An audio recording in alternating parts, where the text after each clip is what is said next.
It is Thanksgiving weekend in Huntington, West Virginia, and the main course on this Saturday, college football in the Sun Belt Conference. Two teams needing one more win to extend their seasons. Georgia Southern and Marshall in their own little playoff game with bowl eligibility on the line. We welcome you into Joan C. Edwards Stadium as the Eagles take on the Thundering Herd. And what a buffet of football we've got for you in the Sun Belt Conference this afternoon, as 6 teams hoping to become bowl eligible, and Marshall and Georgia Southern among that group. And you look at both these teams at 5 and 6 on the season. Bobby Iddings joining us this afternoon in the booth. And Bobby, there's a lot to play for both these teams. Yeah, in the college football playoff era that we are in these days, the bowl games to some programs aren't as important as they used to be. But for Marshall and Georgia Southern, both these teams want to get back into that bowl game, want to really propel themselves forward. A program in Georgia Southern, tons of expectations coming into this season. Not exactly the season it expected. For Marshall, really just trying to right some wrongs from earlier in this season as well. Coaches preach all the time about you only get 12 guaranteed Saturdays or college football days. Each of these teams gets the opportunity to play one more. You would think that'd be motivation enough. Yeah, you've got to think so, and especially on a day like today for Marshall being senior day. We'll talk about that throughout this entire broadcast, but this is huge for both these programs. The bowl game still means something at this level of college football. No, neither one of these teams are going to the college football playoff, but just to have an opportunity to play in a bowl game, to continue practicing, developing your program, understanding the identity of your program, that means a lot for both Clay Helton and Tony Gibson. Both these teams have to figure out how to rebound after losses. They were distinctly different. Marshall, in a close game, loses at Boone against Appalachian State by 2, and Georgia Southern ran into a buzzsaw with ODU. The Monarchs obviously very good. But this is all, you put all that behind you, time to play some football. Yeah, for this Marshall team, as you get a look at first-year head coach Tony Gibson, this is a Marshall team that in his first season, 3 of its losses already this season, Marshall has outgained its opponent. You look at the Louisiana game, you look at the Appalachian State game, and then, of course, you look at the Coastal Carolina game. Marshall has had huge opportunities to win all 3 of those games, not been able to really put its best foot forward to get those wins, and the Thundering Herd looks to do that to try and finish out this home slate on a positive note. Clay Helton in his 4th season as head coach at Georgia Southern, 25 and 25. What a journey he's had through college football. Was head coach of USC for 7+ seasons. And what some talent that he has coached. We'll talk about that a little bit later as we get into the game here. So Marshall will receive the kick. Evan Scruggs, the kickoff man for the Eagles, as the Herd will get the football to start the game. Number 15 for Marshall is reporting as number 48. Xavier Turner Bradshaw back deep to receive, as he has all season for the Thundering Herd. A pleasant but cold day for football here in Huntington, West Virginia. Sun is out. Temperatures in the 40s. There's a little bit of wind, but we'll take it in November in West Virginia. And we are underway. Kick is fielded by Bradshaw at the 7-yard line. Bradshaw up the middle, wants to cut it outside, and he breaks free momentarily. Good return out to the 40-yard line where the Herd will take over. A real nice job bouncing off a couple tackles by Xavier Turner Bradshaw that time. And we've seen him with a couple opportunities where he's had some chance in the open field, just couldn't quite evade the last tackler that time. But again, gives Marshall good field position and offense that really moved the ball last week against Appalachian State. Joshawn Barbie is the running back, went over 100 yards a week ago. And Bobby, you have to think Marshall will lean heavily on the run game. That's been a problem for Georgia Southern with some injury problems up front on the front 4 for the Eagles. The same thing, Carlos Del Rio Wilson, a little banged up at last week. He does get the start today, but Marshall may limit his carries a little bit today. Give the ball to a big physical back like Barbie. There's Barbie off the right side, gets good yardage out to the 46-yard line. Joshawn Barbie with the carry. Taken down by Justin Myers, best tackler in the secondary, nearly the leader on this squad, 74 tackles coming into this one. Marshall loves running the ball to that right side where the strength of its offensive line is. That's where it's been successful the majority of the time this year. They give him 6 yards on first down, so 2nd and 4 for the Herd and Del Rio Wilson. Quick look out to Floyd Lacey. Lacey, though, blown up there, and what a play on the outside. Stop made by number 23, Dorian Smith, and he was right there on the scene.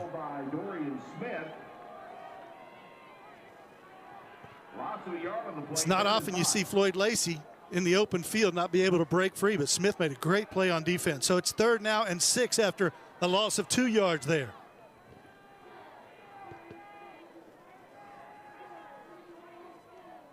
Del Rio Wilson to throw. He's going deep. Got his wideout out there, and the catch is made by Floyd Lacey over the shoulder. Beautiful grab. It's a really good ball placement that time.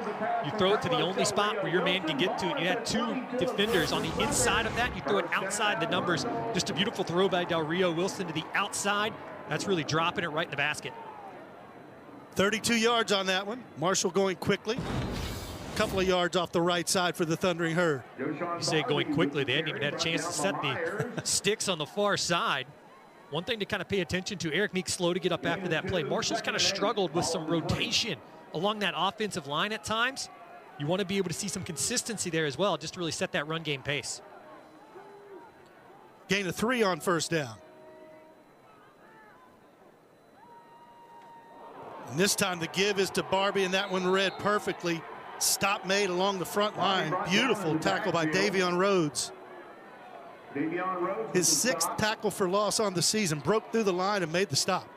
Just trying to read that outside defender that time. That outside defender, there were 2 of them. The D tackle on that side and the outside defender, both kind of crashing right at Barbie, but one right at Del Rio Wilson. He had no choice. Loss of 4 yards, so it's 3rd and 13 for the Thundering Herd. Ball on the 25-yard line. First drive of the game. Jacoby Baldwin goes in motion. Del Rio Wilson to throw. Looks for his tight end, and it was just out of the reach of Toby Payne, and that'll bring on Lorcan Quinn. Bobby, this will be a significant field goal attempt for Lorcan Quinn. From 42 yards out, he could become the single season record holder with his 20th field goal here. Yeah, we were watching in the pregame, just kind of seeing how far out Lorcan Quinn would go. He went about 52-53 very comfortably in the pregame. Giving the accuracy, for Quinn this time. Shouldn't be too hard of a kick for him. Ball down, kick is up. Quinn, plenty of leg, obviously. And it is good, and Quinn is the record holder with his 20th field goal of the season. Marshall out to the 3-0 lead. Real good job by Marshall. You want to come out on that opening drive. Just drive the ball down the field as quickly as you can. You get inside the red zone that time and get backed up. So if you're Marshall, once you get in the red zone, you want to be able to convert that into a touchdown. But nonetheless, you put points on the board early. This Marshall-Georgia Southern rivalry goes way back, even though this is only the 10th meeting. But these two took similar parallel paths from Division I AA up to FBS, and both have flourished at this level of football. Yeah, and we talked to Tony Gibson about that this week, and it's kind of a cool story. Tony Gibson, the Marshall head coach, played at Division II Glenville State, actually played against Georgia Southern when they were at the Division I AA rank back in 1994. He was a nickelback for that Glenville State team, but he said, we had the bright idea against a triple option team, moved me into weak side linebacker, and he said, yeah, we kind of got our tail ends kicked. Dalen Cobb, the normal return man, is not in uniform today, so back deep to receive was Peyton Plott, but that one goes through the end zone, as we've seen much of the year from Lorcan Quinn.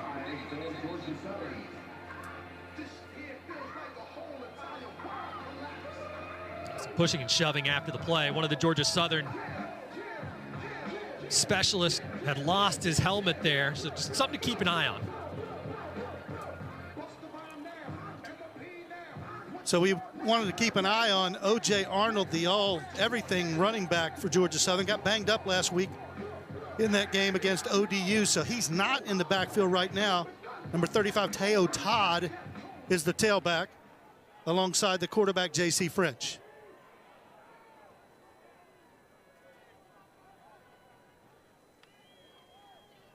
And French likes to throw it, and he's got a bevy of receivers to go to, and that doesn't happen very often. Marcus Sanders goes through his hands.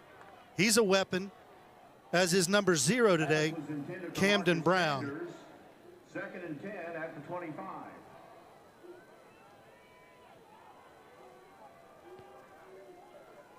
Second and 10 now for the Eagles.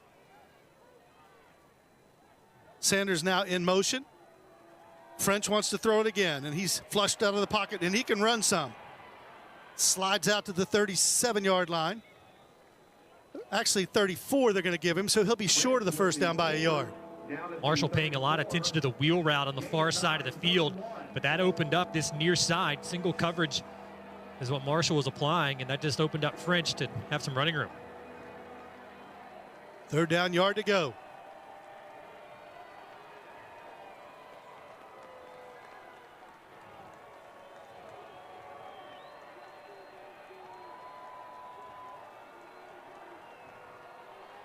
Tight end in motion. Todd gets it.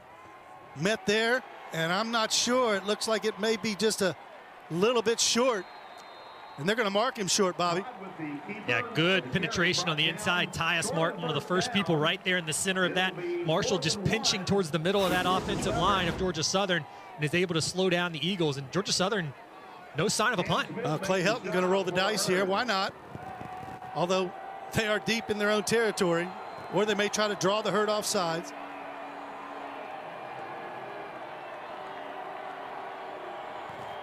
Now Todd comes under center, or rather, French comes under center, the quarterback.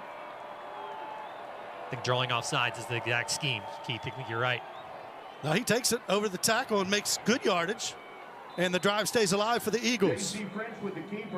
It got down to 4, and they sent a player in motion quickly just to try and throw Marshall off just a little bit. There's a flag on the play, Bobby. Result of the play is a first down. Sideline warning, Marshall. And really, that time, if French doesn't lose his feet coming through the line, he had all day to run. Marshall with all the safeties, all the linebackers up on the line of scrimmage. He's a deceptively good runner, even though he throws the ball very well. First and 10 for the Eagles at their own 43-yard line.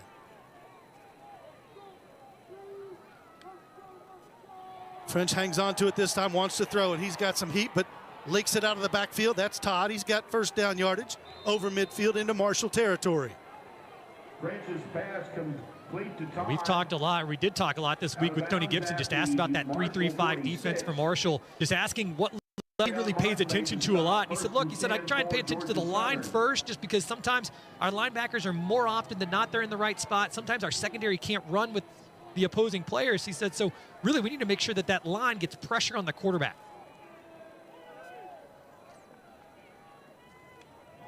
First down, French wants to throw. Now he's got some heat, and he does unload it to Todd again. Jalen Parker initially was there, and Kerryon Martin finishes it up a gain of a couple of yards. That's tremendous effort by Jalen Parker, getting out there, kind of limiting that. There was some free space for Todd that time after he got past Kerryon Martin, but Parker, nice hustle from the middle of the field, getting to Teo Todd. Eagles going tempo now. Gain of 2 on first down. There's Todd again, breaks through the initial defense and gets close to first down yardage at the 37-yard line. Be third down, a yard to go. 37, a gain of 7. It is third down 1. Datewan Smith on the tackle. Parker made the stop.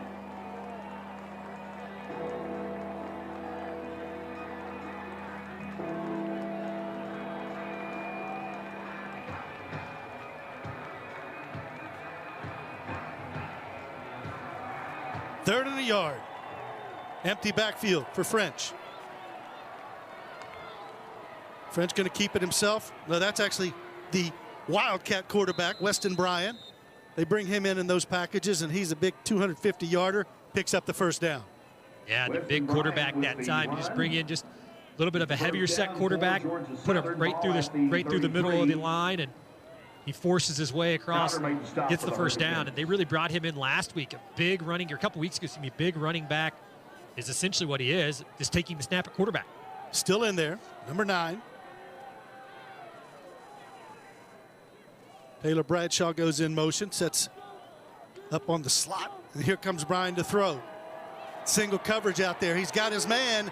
Touchdown, Georgia Southern. Marcus Sanders with the score. French to Sanders, flag on the play. There is a flag down. Result of the play is a touchdown. Sideline warning, Georgia Southern. So how about that? Weston Bryan, known as the Wildcat quarterback, proves he can throw it a little bit. And he hit Sanders for the touchdown on the 9-play drive. Now Marshall electing to play single coverage early on in this one to try and slow down and kind of get some more pressure on the quarterback, and just a little bit of an arm extension that time from Sanders on the outside, separates himself from Sweeting, and a really nice throw dropping into the bucket. Trip Bryant on for the extra point. Kick is up. And the Eagles with success on its first drive.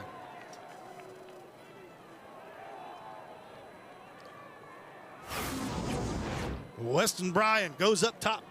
Marcus Sanders, 4th touchdown catch of the season, and the Eagles out in front of Marshall in Huntington, 7-3.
Welcome back to Edwards Stadium. The Eagles with a little early strike, and they lead at 7-3. Ben Westfall working the sidelines for us. Ben, what do you have? Well, Keith, as you mentioned throughout the game today, one goal in mind for both of these teams, and that is bowl eligibility. We'll start with Georgia Southern, as you mentioned, coming off that 45-10 loss to Old Dominion. Head coach Clay Helton said after the loss to Old Dominion, thank goodness that it was not our last opportunity.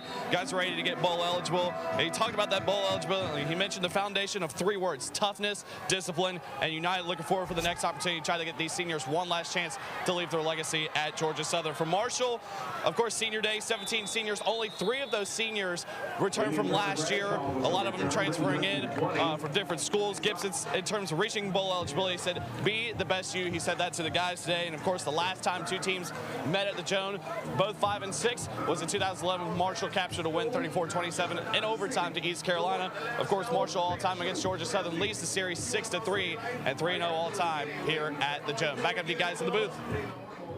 All right, thanks, man. Marshall back with it on offense. Returned by Xavion Turner-Bradshaw out to the 20-yard line. Hurd keeps it on the ground. First down, nothing going on there. Georgia Southern defense has been pretty good early on as Elijah Fears makes the stop. And I mentioned it earlier, Marshall really loves running the ball to that right side of that offensive line, running towards Jalen Slappy. That's where it's had its success a lot of the time this year, running to that direction. That time you see coming to the left, no gain. Empty backfield for Carlos Del Rio Wilson. Gets rid of it. Nicely delivered, close to first down yardage. Del Rio Wilson's pass complete to Adrian Norton on the catch. Picks up about 7 yards. A.J. Brown Sr. on the stop. Made the stop. 3rd and 3 for Marshall.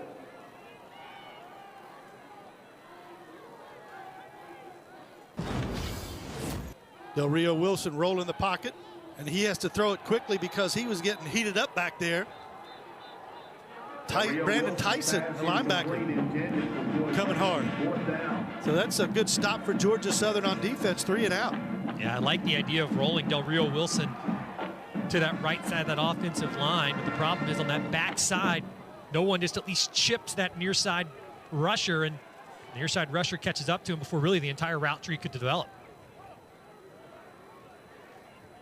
So Nathan Totten into the game. In the punt for Marshall. Peyton Plott deep for Georgia Southern. Peyton Plott back to receive the kick. Plott retreats to his 19-yard line, makes the fair catch where Georgia Southern takes back over on offense. Plott fills the punt at the So the Georgia Eagles Southern 19. with the lead, with the football.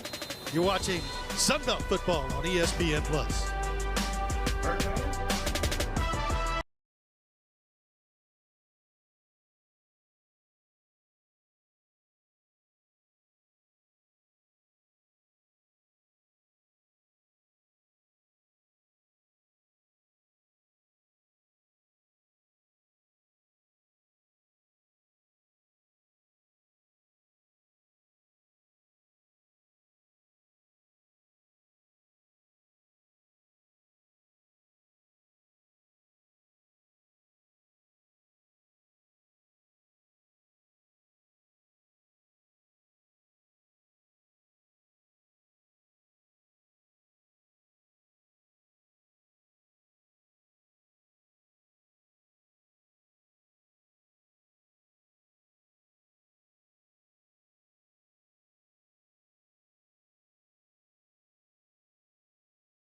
Welcome back to Joan Edwards Stadium. Georgia Southern Eagles under the tutelage of Coach Clay Helton. What a resume he has. 4th season with the Eagles. He's 25-25 here. Prior to that, played his football, coached his football for the USC Trojans. A couple of years in a row, Bobby. He won 21 games there at USC. Football family, his dad Kim was his head coach at Houston. His son Turner is a backup quarterback here. And his brother Tyson's the head coach at Western Kentucky. So they love their football.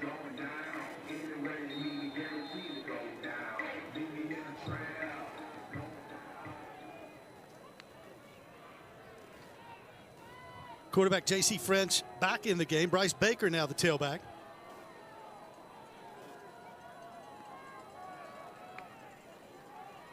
And Baker's got it.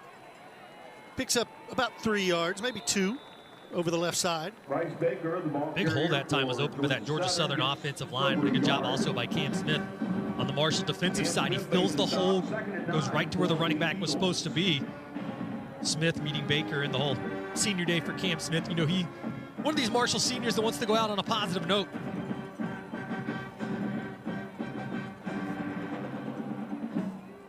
They gave him a yard on first down, 2nd and 9. French looking up over that defense. And he's going to throw it. Looked over the top, but that one was covered. So now French keeps it, and he pays the price. Gets out to the 25-yard line, though. Made something out of nothing, so it'll be 3rd and 5. Takes the ball up to the 25 for gain of 5. Yeah, good job by French. If he makes that throw to the outside, Marshall had Tayshawn Jeter on the underside, right around the 30 on coverage. Cam Smith over the top. You'd have to make a perfect throw. Still able to turn it into a positive 4 yards. Georgia Southern, 43% on the season on 3rd down conversions. Tight end Amon Green goes in motion. French wants to throw it. Delivers a strike, and it is caught by number 0, Cam Brown. Transfer from Auburn, and he's wearing number 0 because that's a special significance to the Georgia Southern program. Coach Helton said that whoever gives relentless and selfless effort gets to wear that jersey each week, and this week it's Camden Brown. And you talk about Camden Brown, leading receiver for this team. He's someone Marshall's going to have to key on throughout this entire game. There's the give to Baker. Baker's got a good hole over the left side. Chopped down at the 40-yard line by Cam Smith. Baker with the carry. Takes the ball up to the 41, a gain of 7.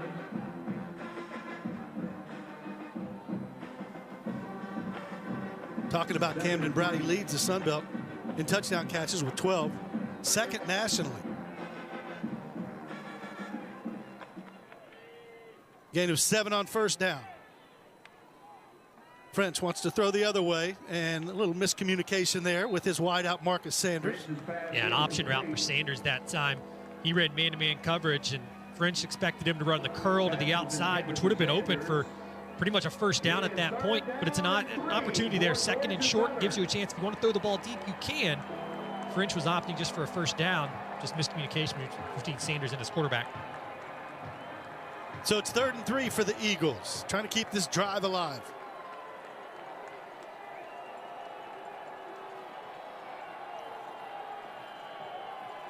Bradshaw in motion, little swing pass, and there is room out there. And that's another 1st down as Bryce Baker gets into Marshall territory. Pass is complete. Marshall's been susceptible to that little swing pattern all season to the running back out of the backfield. And this is a defense that played pretty well last week against Appalachian State, giving up less than 300 yards, but right now not establishing itself early on in this one.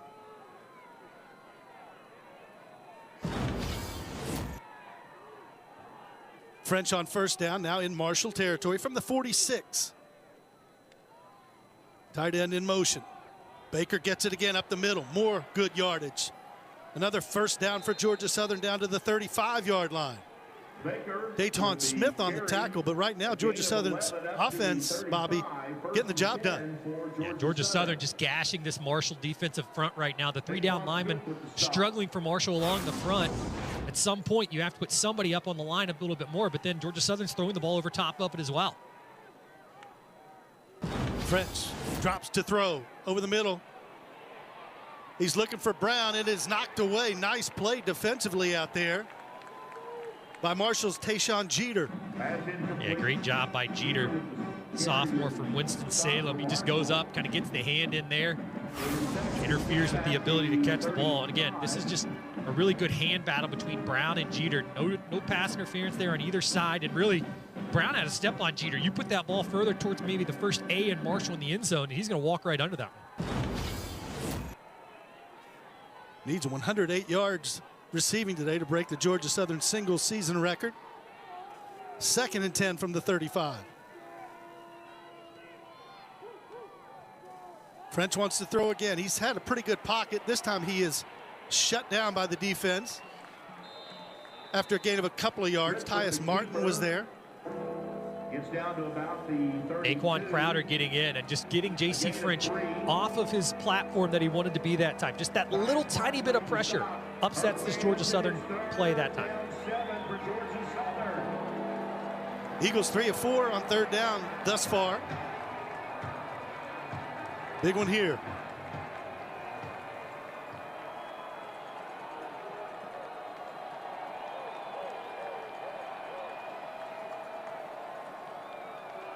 French brings the tight end in motion. They give it up inside. 1st down yardage. Caught Marshall off guard there as Todd goes down to the 19-yard line.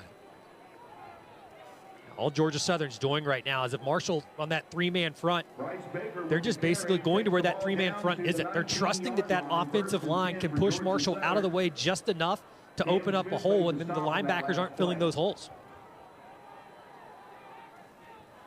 Georgia Southern already with 137 yards total offense. Still in the first quarter here. New set of downs for French in this offense. Pay close attention to where the three-down linemen are and then where Georgia Southern runs the football. This time French to throw. He's got time, a little double move. Delivered it out there to Sanders, but overthrew him just a bit. Coverage out there by the Thundering Herds secondary. Pass incomplete. Philip Davis seeing some playing time. Second and 10 at the 19. And the Michigan State transfer has not played a ton this year, but I think Tony Gibson right now, along with defensive coordinator Shana Morrison, just trying to find a combination that works on the outside. Frustrated early on kind of with what they've seen. Well, when we talked with Coach Gibson earlier this week, he said they've got to put pressure on French. He can sit back there on his spot and pick you apart. Second and 10. French going to keep it himself. It's pretty good yardage over the left side. Gain of about 6 yards. Down to the 14-yard line. Kerryon Martin on the stop. And again, just splitting that running back out into the flat. That takes a linebacker away from the play. As that linebacker sprints to the far side, that opens up the middle. You have one less defender. Third down, 4 to go. 4 wide.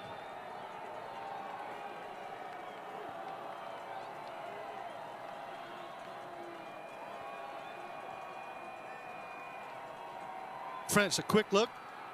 He's got Brown out there. Camden Brown on the touchdown. Did he hold on? Yes, he did. Camden Brown with the reception of the pass from J.C. French for a Georgia Southern touchdown. Double move on Tayshawn Jeter, and any defensive back on the outside is going to be susceptible to that, especially a guy like Brown. You just need a couple yards for the first down. Instead, he runs the curl, then stops and goes, and Jeter gets burnt. 14-yard touchdown pass from French On to attempt the extra point for the Eagles. to Camden Brown, the Auburn transfer, 6'2", 200-pounder in his 6th season. And now the point after to go up 14-3.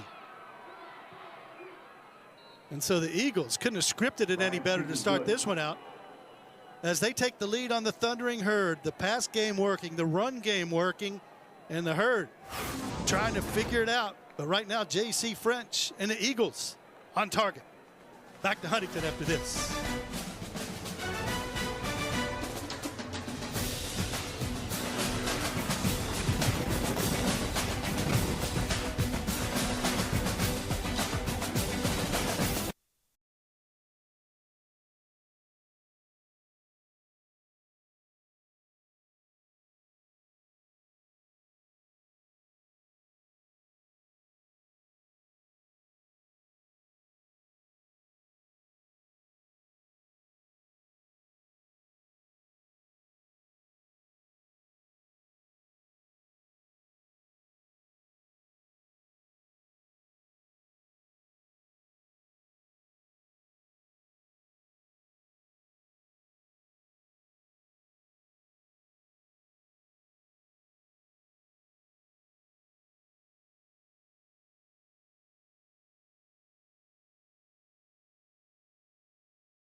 Welcome back to Jones C. Edwards Stadium.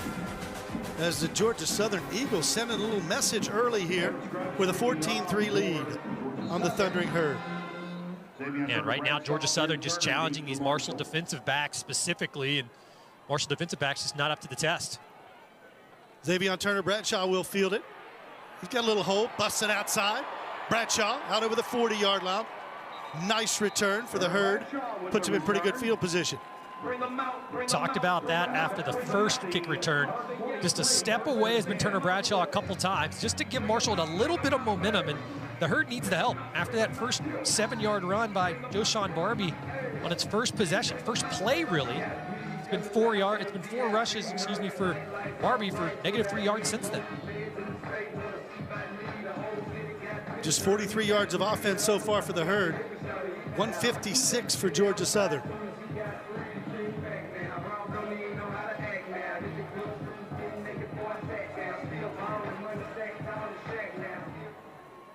First and 10 for Del Rio Wilson. He wants to throw.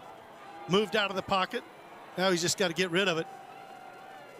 Georgia Southern doing a good job of getting him off his spot. Carlos Del Rio Wilson, also the leading rusher this year for Marshall, 660 yards. Hasn't had a rushing attempt yet with 35 seconds to go in the first quarter, but we mentioned he was banged up last week. Marshall wanted to kind of keep him in the pocket a little bit more this week, and Georgia Southern, knowing that, really challenging him to beat them down the field. There's Del Rio Wilson. This time he does keep it, and he's kind of lassoed down by that Georgia Southern defensive front. Caleb Ellis on the stop, sets up 3rd and long for the Herd now. Just not really able to find it thus far on offense. They don't have to snap it, but they do. Michael Allen just out over midfield, but that'll be short of the first down marker. Fabo Cheney on the stop. For the sake of momentum, I think you have to think about going for it if you're Tony Gibson, but at the same time, as we go to the second quarter now, at the same time, your defense hasn't shown an ability to stop your opponent either, so you got to be careful here if you're Marshall. Do you try to pin them deep? Do you try and go for it and get the momentum back? It's a tough decision for Tony Gibson. We'll have a couple of minutes to think about it. We're getting ready to start the second quarter in Huntington. Georgia Southern leads the Herd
Back at Jones C. Edwards Stadium, the Thundering Herd, 5-6, trying to get bowl eligible. You see the schedule, their resume, if you will.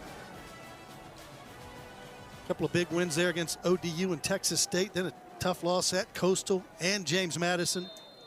One at Georgia State, and that 2-point loss to App State looms large today. Marshall will punt it. They initially a fake. Totten acted like he was going to throw, but that's a really good punt inside the 10-yard line. It's going to trickle down to the 3 where Marshall downs it. So the Herd, probably the right decision, Bobby, to punt that one away. Yeah, that's a really good idea that time by Jackson White, the special teams coordinator. Just kind of snap back to Totten, see exactly what it looks like, and then punt it if you have to. Georgia State's resume on the year. They lost their first 2 at Fresno and at USC. Had a couple of big wins, Appalachian State, home to Coastal Carolina, and then just dominated against ODU, the worst loss they've ever suffered at Paulson Stadium last week. Yeah, this is a Georgia Southern team that really kind of started off on the wrong foot with Fresno State and USC. USC maybe a loss that you could live with. Fresno State probably a team you thought you were on even setting with, even footing with. And after that, again, a big season of expectations for this Georgia Southern team coming into this year. 2 big, long road trips to start the season for sure. Eagles set up at the 3-yard line. French wants to throw it, delivers a strike over the middle. Boogie Trotter on coverage, but that's Cam Brown again. Marshall's going to keep playing man-to-man. They've got to find some pressure getting into French. Yeah, he's a stand-up guy that he will pick you apart. He was set a record for completion percentage a year ago for the Eagles. He's dangerous back there and proving it. And if they're able to run the ball as they have, that's a dangerous combination for the Herd on defense. French wants to throw it again. This time he gets pressure, dumps it off. Gets out to the 21-yard line. Teo Todd on the reception. Give him about 3 yards on first down.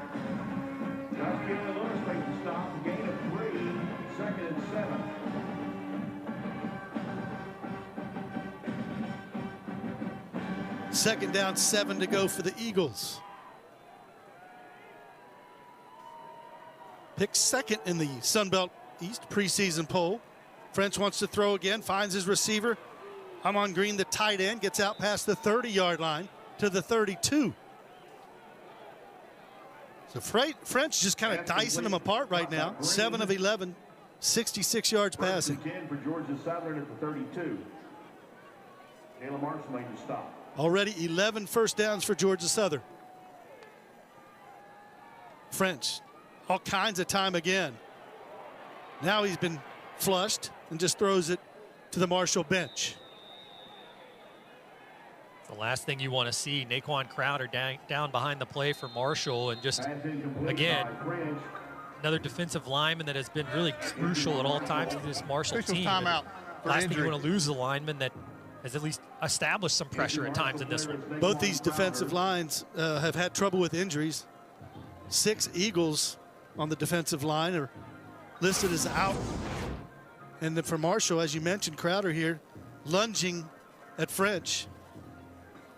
That didn't feel good, huh? You land 319 pounds down on that right shoulder, and I don't care how you land exactly, that's going to leave a mark either to the turf or to his shoulder, either one. Sophomore from Aliquippa, Pennsylvania, walks off under his own power to the sideline. Sets up 2nd and 10 for Georgia Southern. Now you get the incompletion. So now what Marshall's got to be able to do to kind of get some momentum back, you want to slow this Georgia Southern team down. You've already pinned them inside their own 5, okay? You give them the opportunity to flip the field now if they have to punt it, but you need to have a short play on 2nd down as well to set up a possibility of 3rd down as well. Offensive coordinator Ryan Applin making all the right calls thus far for the Eagles. 2nd and 10.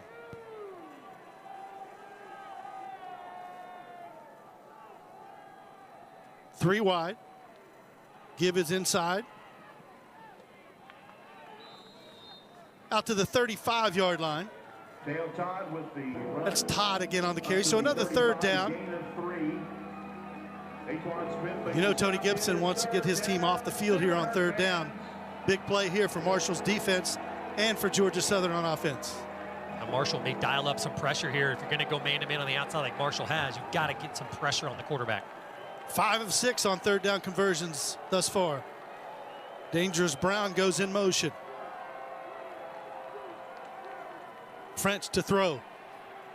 Pretty clean pocket. Now he's getting flushed. And he's trying to get to the sticks, tackled out of bounds. Good pursuit by Jeter on the far side, and that'll be 4th down now for the Eagles. Yeah, Jalen Marshall that time getting after the quarterback, and once he committed to chasing after J.C. French to the outside, no hesitation, takes him down, and that's what you needed to see. You needed to see Marshall finally play some coverage. Only 3 on the down line that time, but Marshall was able to at least get a touch of pressure and good coverage downfield as well. Clay Helton was not happy with the way that unfolded. First punt of the game for Georgia Southern. Dangerous Floyd Lacey back to return for Marshall. He's been really a spark plug at times for Marshall this season in the return game and on offense. Alex Smith, Australian punter, 6'6", a former professional tennis player. How's that? Little rugby-style kick. And Lacey's got it, and he's surrounded by white jerseys. Gets it to the 22-yard line where the Herd offense will take over. 11:33 to go before halftime right now. Georgia Southern on top of the Thundering Herd. Marshall with the football. Coach Helton has some things to say. We're back after this.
Back to Huntington, West Virginia. Fans bundled up on this 41-degree day. A little cloudy, but as we mentioned earlier in the broadcast, it could be worse in November. No rain, no precipitation expected. And it would help the fan base if the Herd could get something going offensively. We saw the sunshine a little bit before kick today, but it's kind of evaded us now behind the clouds. For Marshall offensively, Keith, I'd love to see some type of misdirection. We've seen Marshall run a reverse. We've seen Marshall run a halfback pass. We've seen Marshall kind of run that bubble screen pass at times this season. Something's got to give right now for Marshall to get Georgia Southern off platform. Michael Allen, the running back, alongside Del Rio Wilson. And he gets good yardage, still on his feet, to the 28-yard line. And this is a team, Bobby, that has had trouble stopping the run this year. Yeah, and I think if you're Marshall that time, you see the hard running by Michael Allen. If you're a Marshall fan, what you pay attention to there is you saw the 2 hands, one under, one on top of the ball as tightly as possible after last week against Appalachian State. There he's cut down. Nice play defensively by Georgia Southern's M.J. Stroud. That's his 15th and a half tackle for loss on the season. Marshall O-line is not getting the push up front right now that it's used to getting all season. This will be a free play if Del Rio Wilson recognizes. He does. Nice delivery out to Adrian Norton. Did he catch it? And they're marking it as a catch. Into Georgia Southern territory. What a play on a down that was going to be a free down. Yeah, we saw that Georgia Southern sideline saying no catch, but Norton tiptoeing gets Marshall into Georgia Southern territory. Marshall's going to try and go fast. Defense, number 51. Guess you can't go penalty fast. decline. It will be first down. You got to wait for the whiteout.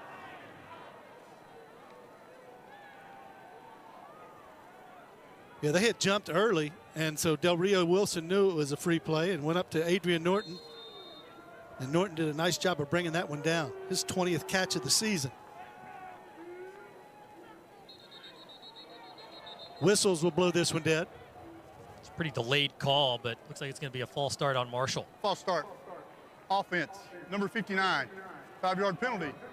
Replay first down. Keith, one thing, looking down at the field real quick, Tariq Montgomery has been in and out of the lineup the last couple weeks for Marshall. Evan Ferguson has actually slotted in to that right guard spot right now for the Thundering Herd. Wearing the same number as his dad, Aaron, wore. Speaking of 1AA, when they won the 96 national championship, Aaron Ferguson, a big part of that team, and now Evan on the offensive line.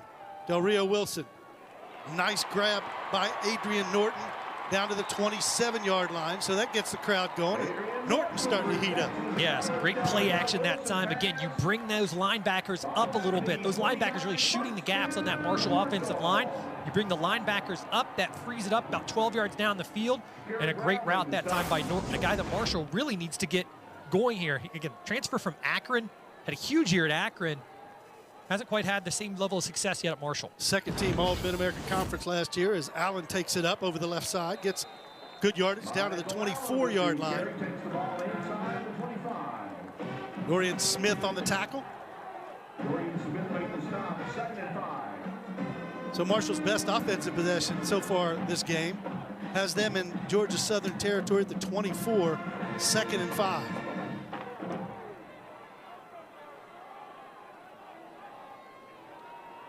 There's a pass deflected at the line of scrimmage. Looks like Elijah Fears might have gotten a hand on it, 94.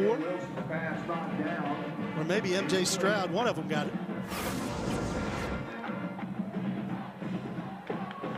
Apologize, that was Stroud. Third down for the Herd. 4 wideouts.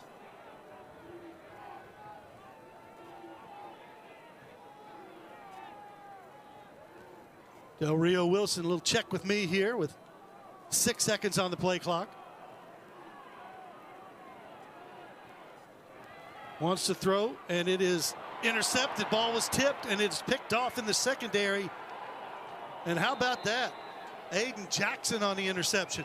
And right before that play, and before the check with me that you referenced, Keith, Georgia Southern took its nose tackle, slid him directly over the center, Eric Meeks. That occupies Meeks. That blitz came straight up the middle. And just some miscommunication from the right guard that time. The right guard has been that rotating spot for Marshall. And this one, it's been Evan Ferguson, been Bryce Biggs. Right up the middle comes that right to the middle linebacker. Well, he had to throw it quicker than he wanted to as Harrington was coming. Third interception of the season for Aiden Jackson. That's twice now. Marshall getting inside right around the 25 for Georgia Southern. Only 3 points. Ball tipped at the line of scrimmage by Caleb Moore for Georgia Southern, so they're back in business. French delivers. There's a flag down. Yeah, Marshall jumped. So they'll decline that one, take the yardage. You would think.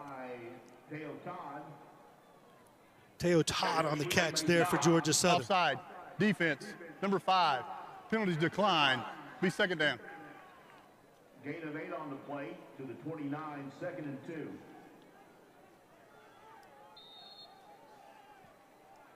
And we see backup quarterback Zion Turner warming up. as he came in last week against Appalachian State. Now the run on second down, enough for the first down. Her defense is there, though. Todd with the carry takes the ball. Todd on the stop. I mean, rather, Teo Todd on the rush. Jalen Parker made the stop. Georgia Southern over 5.5 yards per play right now. Compare that to Marshall, just 2 yards per play. And just right now, the Eagles gashing Marshall every time. They've got him off kilter here, and there's Sanders on the sideline, breaks free, ripped out of bounds in Marshall territory down to the 35-yard line. I'm sorry, I apologize, 42-yard line. At some point for Marshall, you got to look to the senior leadership right now. Georgia Southern establishing its presence, and it is just dominating all facets of this game. Marshall now off kilter defensively again. Yeah, they just seem like they're a step behind. Here's French, wants to keep it. Now he throws it to Sanders. Nice little second effort by Sanders. Gets 9 yards on first down. Marvay Myers on the stop. Again, you got to look to the senior leadership. Whatever senior leadership you have, whoever your leaders are in the room, this is a team playing for a bowl game, and Georgia Southern is the hungrier team right now.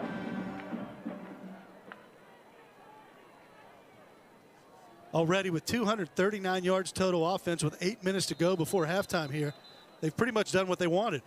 And again, Appalachian State only had around 280 last week against Marshall as well. The Herd was able to really slow down Please set the game Mountaineers, clock but to 8 minutes. whatever Georgia Started on my Southern has signal, seen on please. film that other teams have been able to do successfully against Marshall, they're exploiting it. Well, they thought they'd have to score a pretty good amount of points to win here today, but so far Marshall's offense has not responded on the other side. 8-0-0. Please.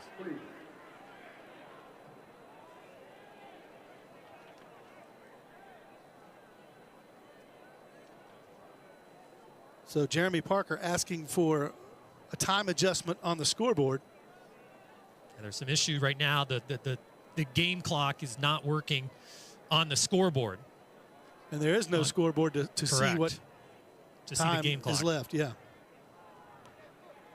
The game clock will be kept on the field Marshall's starting obviously now. had some issues at times this season with the scoreboard. But they're going to keep it on the field right now with the white hat official. We'll try to keep you posted. French now, 2nd and 1. Swings it out.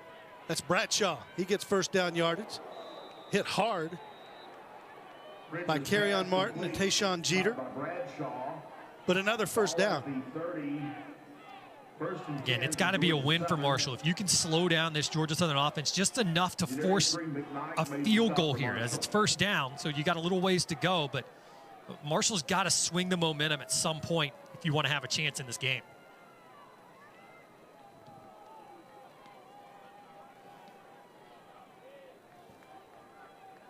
No one in the backfield with French on 1st and 10. And he's had a lot of time to throw, and he's got another chance just to pick and choose. He throws to his tight end. That's Amon Green. Gets about 3 yards. So pretty good coverage in the secondary. But as you mentioned, Bobby, they can't let him sit back there and just pick them apart. Well, that time what happened was J.C. French with an empty backfield. I think Marshall was almost anticipating a draw. It's 3 down linemen. As soon as the ball was snapped, they didn't even rush. They kind of stood there, took a couple stutter steps, and waited to see what French was going to do before rushing the quarterback. And new quarterback back in, Weston Bryan. He's their Wildcat guy, but he can throw it. He already has a touchdown pass. Here's another look. He's got Green out there. Good coverage, knocked away at the last second by Marshall on defense. Dajuan Smith swatted it away. That's a great play by Smith. And again, 2 weeks ago, that's a guy that goes off the field on a backboard. He comes out last week. Appalachian State has a great game for Marshall. 6 minutes Again and today, 30 that's a seconds huge remaining in the play half. 6 for minutes Dajuan and 30 Smith. seconds. Just knocking that ball out of the grass. It's a great throw again by Weston Bryan, adding an element to his game. 3rd and 7. 5 and 7 on third downs this afternoon. There's 6 minutes and 30 seconds to go now.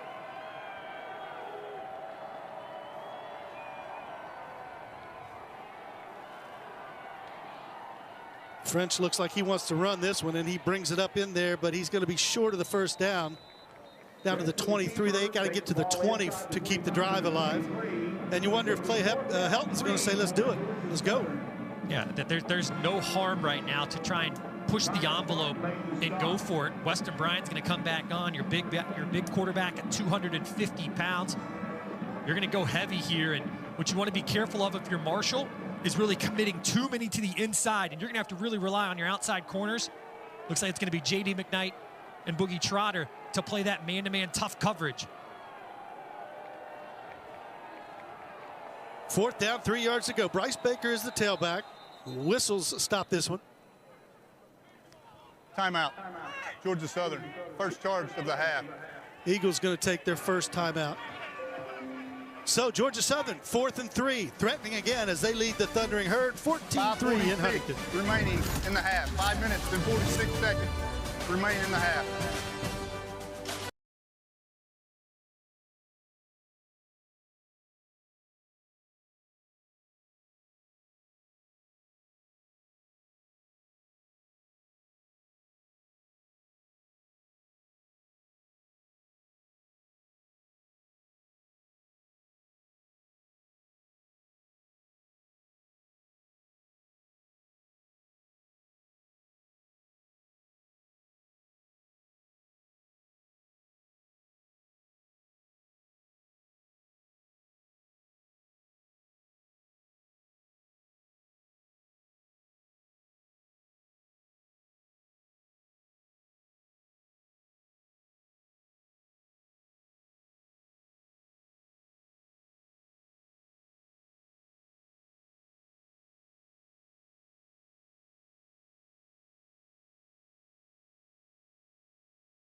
Back on senior day here as Tony Gibson greeting his senior class. Cam Smith, Boogie Trotter, Marvay Myers, Jadarius Green, McKnight, Katron Evans, and Carlos Del Rio Wilson all walking here on senior day, along with Jalen Parker, Ben Turner, Jacoby Baldwin, Zane Porter, and Tyus Martin, and the rest of the senior class. Carryon Martin, Eric Meeks, Sean Marcus Adams, Bryce Biggs, and Tyler McDuffie. Coach talked about, Bobby, the dedication of these guys who stayed with him when they could have gone elsewhere. And well, you have a real level of appreciation for that. Here we go on 4th down. Last time Georgia Southern bluffed it, brought a player in motion, then ran it. Eagles have to get to the 20. French wants to throw. And now he's flushed out of the pocket. He's got trouble. And he just throws it away. Good defense by the Thundering Herd, and nice pursuit on the perimeter. Yeah, and you got to give a lot of credit to Boogie Trotter that time. Trotter on the outside jams his receiver at the line of scrimmage. That throws off the timing of that slant route on the inside. J.D. McKnight on the outside really following French, not allowing him to get around the outside, which is exactly what he wanted to do once that first option to the slant was not available. Critical stop for the Herd's defense as they're down 11 here. Del Rio Wilson still comes in as the quarterback. He doesn't, to be honest, look like his normal self out there, but he's a gamer. Yeah, the quarterback run game has kind of been not even in play for Marshall at this point. And Georgia Southern knows that. Georgia Southern really challenging him to throw the football, and hasn't been up to the task quite yet. Well, if you take away his ability to run, then you just don't have that facet of your offense as Allen takes it over the 30-yard line. Good run on 1st down. Aiden Jackson on the stop. He's been everywhere, although he looks a little banged up right now. Injury on the field. And really with Carlos Del Rio Wilson, just the quarterback run game not being there. And again, you kind of talked about him walking with the seniors today, talking with some people here at Marshall, just talking with them. He does have an appeal out just to see if he can get another year of eligibility. It's just up in the air. They wanted to let him walk today on senior day just to be safe in case for whatever reason he does or does not win that appeal. They wanted to give them that opportunity to participate in a senior day ceremony. We see some seventh-year players that are dotting lineups across the country, so it's not unheard of. But a ninth year last year at Miami. How many years do you get to play these days, Keith? If you're almost 30, should you kind of call it a night? But let's see. There's Joshawn Barbie getting first down yardage, just enough. Barbie with the carry takes the ball to the 34-yard line. Caleb Ellis on the stop for the Eagles. Big drive here, Bobby, for Marshall. If they can get something going, they can get some momentum, and that stop might have helped them as well. Yeah, I think at some point you throw the ball down the field again. Adrian Norton's been your go-to man down the field. But also, if you get Floyd Lacey on some sort of drag route, he's got the speed to create some separation. Del Rio Wilson, plenty of time now. Throws a little out route. Boy, and that was lucky to get through the defender. And it is a catch. Lacey with the grab, but right there with him, Fabo Chaney, it went right through his hands, it looked like. Yeah, and I think if you're this Georgia Southern team, you look out there and you say, hey, we should have had an interception there, because that ball essentially just went right through the hands of Chaney. And Marshall's lucky to keep possession. Now they're going to take a look and see if that was a catch. Ruling on the field is a catch for a first down. Previous play is under video review. The replay official this afternoon, Dave Bayag, we had a nice visit with him before the game. He said they look at everything, and this is even what we talked about, possession. And we'll see how it comes out here after the review. Back after this.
Lacey, hang on. Well, the replay officials agreed and upheld the call, which means first down for Marshall at the 45-yard line. Here comes some heat. Del Rio Wilson nicely gets rid of it. Finds Adrian Norton, who's having himself an afternoon here. It's a good job that time by Del Rio Wilson. He rolls away from the pressure and throws the ball back across his body a little bit, which is tough to swivel those hips around and make that throw. But nonetheless, that's where the pressure came from. So again, one less defender that direction, and Norton makes the grab. Lacey in motion. They fake the jet sweep. There's Norton again. Little tunnel screen. Norton still on his feet. Adrian Norton down to the 21-yard line.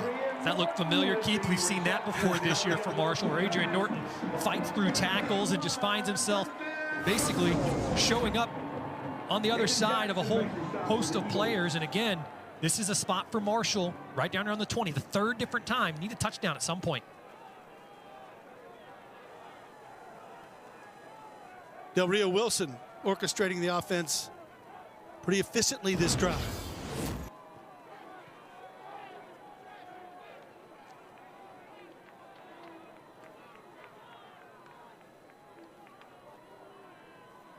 Hurd with tight end Toby Payne in the slot. He's just there for blocking purposes. Del Rio Wilson goes deep.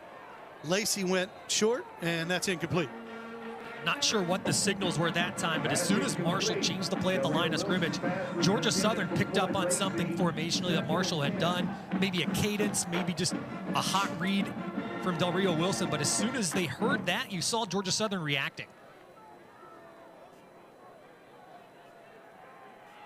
So it's 2nd and 10 from the 21-yard line. 2:58 to go before halftime. Hurd trying to cash in here against the Eagles. Here comes a blitz, and they run a reverse. Del Rio Wilson out to throw a block. Lacey with it inside the 10-yard line. Floyd Lacey dives to the pylon, comes up just short, but Marshall will have it inside the 10. And that is exactly what I talked about earlier, Keith. Marshall needed to run some sort of misdirection just to open up the field a little bit for itself. You get it into the hands of one of your main playmakers on offense and Floyd Lacey. So Hurd sets up shop, 1st and goal from the 7-yard line.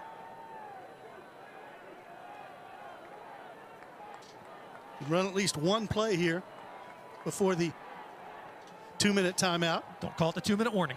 No. Barbie with it, but he's wrapped up immediately and taken down. And with a healthy Del Rio Wilson, that's probably a game or a play in which he keeps that, doesn't hand the ball off, and he walks into the end zone. Georgia Southern, please put 2:14, 2:14. So Georgia Southern calls a timeout, which means Marshall will get another chop at it. Stop there made by Davion Rhodes. Thank you. Made a nice play, got good penetration.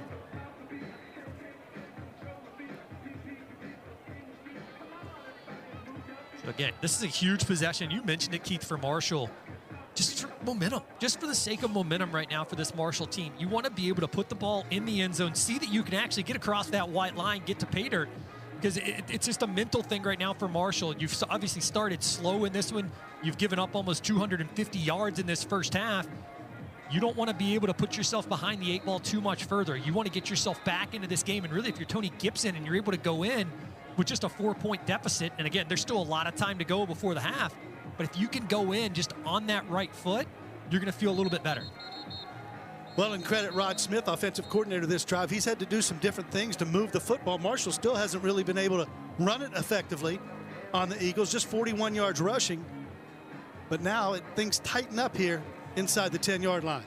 Yeah, you don't want to get down to 3rd down. Marshall just 2 of 6 on 3rd down so far in this one, Keith. So really you want to get as close to the goal line as you can here, if not score, to give yourself a chance. Could be Toby Payne territory. There's the option pitch. That one gets maybe a yard. Good stop there on defense. Justin Myers on the scene. Yeah, the option to the short side of the field that time. And again, I think Marshall was relying on the fact that the fake reverse would maybe open up that near side and just didn't quite get there. No doubt things get constricted down here, this end of the field, when you're this deep in the opponent's territory. So it's 2-minute timeout. 2-minute timeout upon us. And it'll be 3rd and goal from the 7-yard line. Thundering Herd trying to punch it in. Georgia Southern with other thoughts. They lead it over the Herd, 14-3.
Get all of ESPN college football all in one place with the all-new ESPN app. Unlock with the ESPN Unlimited plan or log in with your TV provider. Big play here for the Herd and the Eagles. 3rd and goal from the 6-yard line. Del Rio Wilson to the end zone. And he just throws it over the top of his wideout. Floyd Lacey, the intended receiver. Del Rio Wilson's pass intended for Floyd Lacey incomplete. 4th and goal at the 6 for Marshall. So Lorcan Quinn comes on. Another opportunity for the Herd, kind of goes by the wayside here, but 3 is better than nothing for Tony Gibson's squad. As we mentioned, he's already set the single season record. 20 field goals for Quinn. 23-yard field goal attempt for Lorcan Quinn. And if you're interested, he broke the existing record shared by Tim Openlander, David Merrick, and Dewey Klein. 3 really good kickers in Herd lore. Quinn up, and it is good. And the kick is good. So a better drive there, Bobby, but the end result wasn't what the Herd wanted. Want to get 6, but they've cut the lead now to 14-6. Yeah, it's a tough result there for Marshall. Again, you drive the ball down the field, 11 plays, you go 70 yards, but you want to be able to put it in the end zone. And without a running game inside the 10, it becomes more and more difficult. And again, this is a Marshall team that has run the ball so successfully on the year, just cannot find its way right now. And again, without Carlos Del Rio Wilson's threat to run, that changes your entire offense. This is an offense that loves to run the ball. Rod Smith wants to incorporate the quarterback run. Same thing he did last year at Jacksonville State. For Marshall, what you're going to have to do is you're going to have to open up the screen game potentially. You're going to have to throw the bubble screen to the outside, get those kind of pass-oriented runs that all work the same. They averaged 209 yards rushing per game, does the Thundering Herd. They've got 42 today. Quinn boots it through the end zone. Shocker. Non-returnable. Quinn's kick out of the end zone. Such a weapon for the Herd is Lorcan Quinn, the Irishman. Just an incredible, I mean, the story itself is incredible, just how it's kind of developed throughout the entire season. Yeah. You heard about him during August practice. Hey, this guy's got a great leg, just where's it going to go? was kind of the line that you heard about from everybody. But really, as this season has gone along, I think you go from the opener against Georgia to now, he's an entirely different kicker. He's a much more reliable kicker, I think, than maybe Marshall fans knew about way back when. So J.C. French and the offense take over, 1:52 to go. From the 25-yard line, Todd goes in motion, and he throws it to Sanders. Sanders gets about 5 yards, giving him 6.5 out to the 31-yard line. Cam Smith on the stop. This possession is huge for Marshall for the sake of momentum, the scoreboard, and everything at this point. Marshall has given up points before the half more often than not this season. You want to be able to slow your opponent down here just to keep that momentum on your side.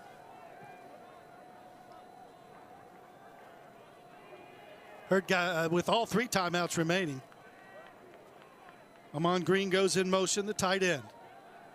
French flares it out. That's Baker. Baker gets close to first down yard. She'll be about 3 yards short. And to remind, Marshall got the ball to start the game, so Georgia Southern will get the ball to start the second half as well. Josh Pierre-Louis on the stop. So now 3rd and 3. Big play here.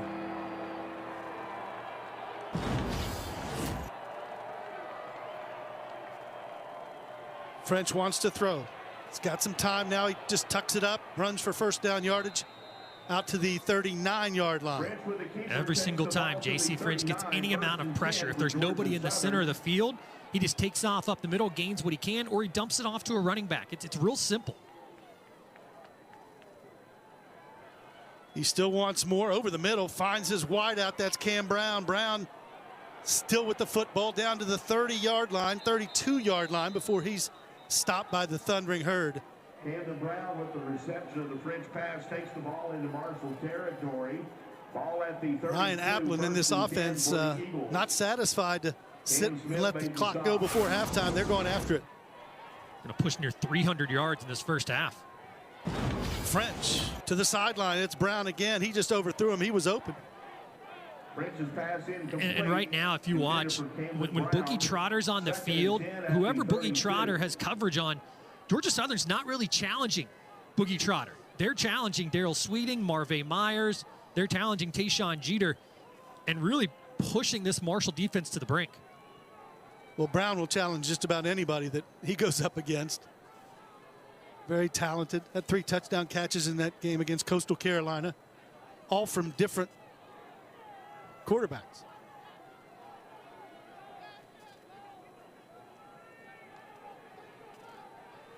French to throw. A wide out is out there, but it is defended well by Marvay Myers. Incomplete. Marshall brought pressure that time, getting some pressure on J.C. French, moves him out of his spot that he wanted to be in and just a tad bit off target. And don't forget, Bobby, this offense has done this without O.J. Arnold, the outstanding tailback who was banged up last week in that ODU game. Who had a tremendous game against Coastal Carolina as well, proving how valuable he could be. So, again, big play here for Marshall to try and get off the field. 3rd and long. French to throw. They only rushed 3, so he's got time, and now he's flushed out of the pocket.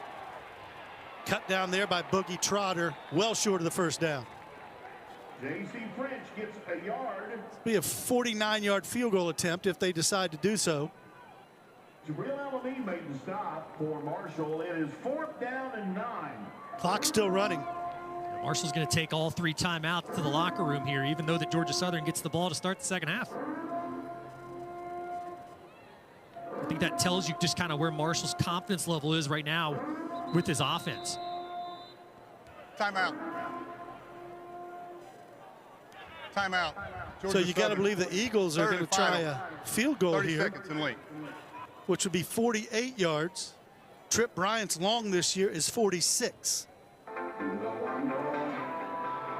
Nonetheless, Georgia Southern putting itself in position to score some points before the half to, again, make it a 2-possession game before the second half starts.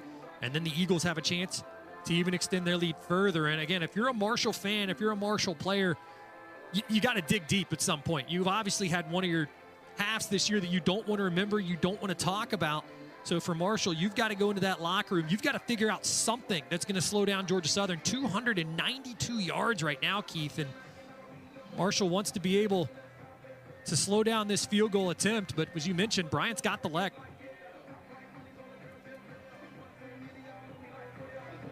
$13 of 15 on the season. Has not missed a point after, so he is accurate. But this is a little bit longer than his long of the year at 46.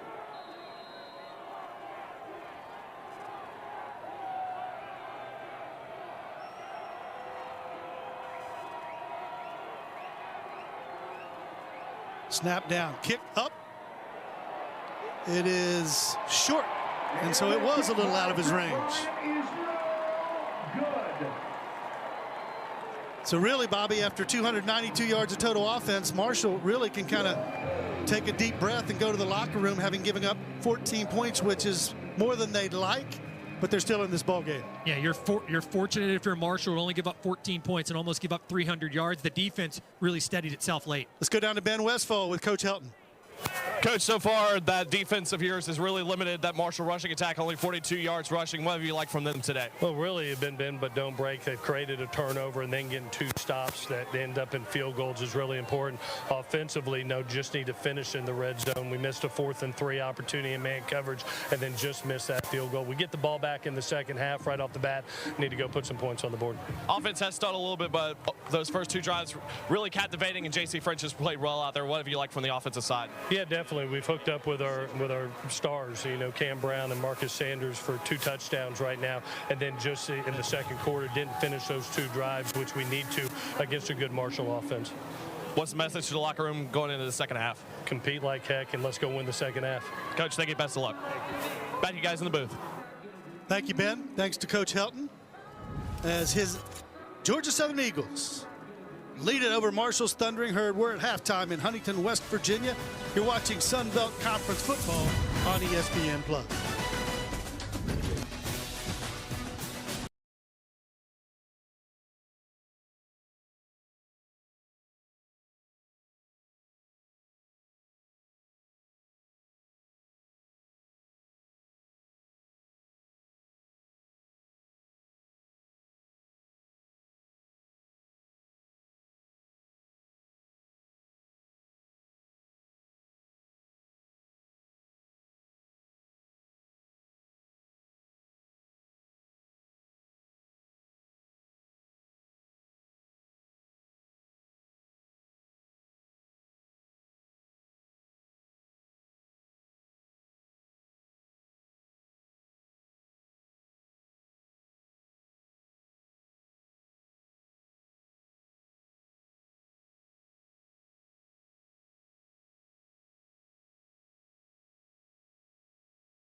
Hello, this is Lorcan Quinn, and this is Inside the Herd.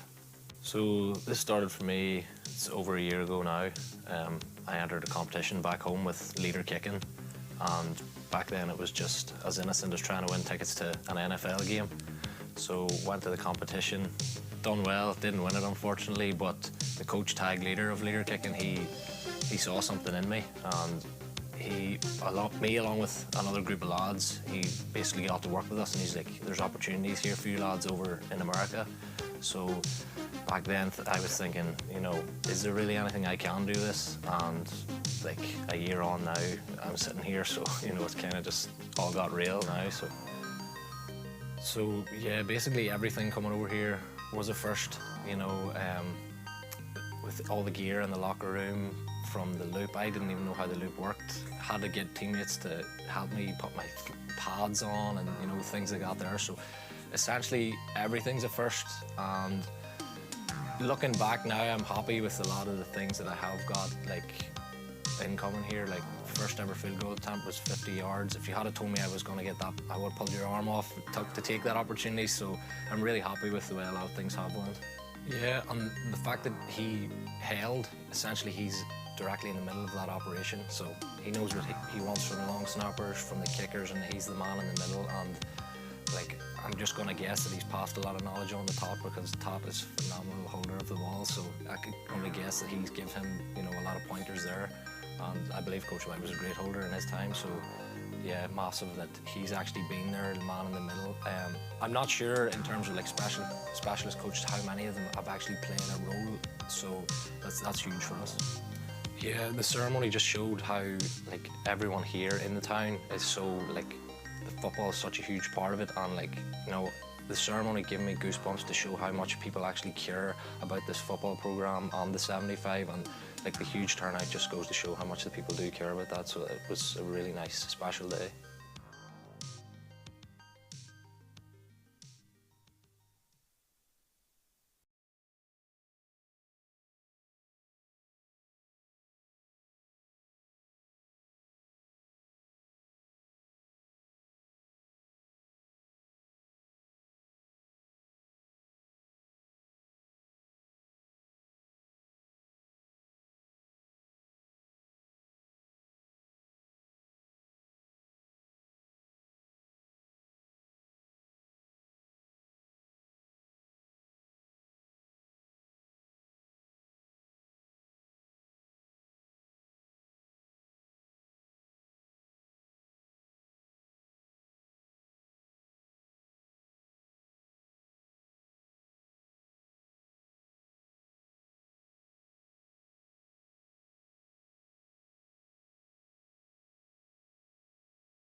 Welcome back to halftime. Huntington, West Virginia. Georgia Southern leads at 14-6. Bobby, there were some moments of great plays for Marshall, but more so for Georgia Southern. They kind of dominated the first half. Yeah, Marshall got off to a pretty hot start. Hurd drives all the way down inside the red zone against Georgia Southern. But after that point, the Georgia Southern team that just took control. And you really look, what did Georgia Southern do? Georgia Southern just ran the ball. They threw the ball. They did everything they wanted to offensively. Now, towards the tail end of that second quarter, the Marshall defense did seem to kind of stiffen its back up a little bit and slow down Georgia Southern. But the damage has been done. This is a Georgia Southern team right now that has Marshall on its heels.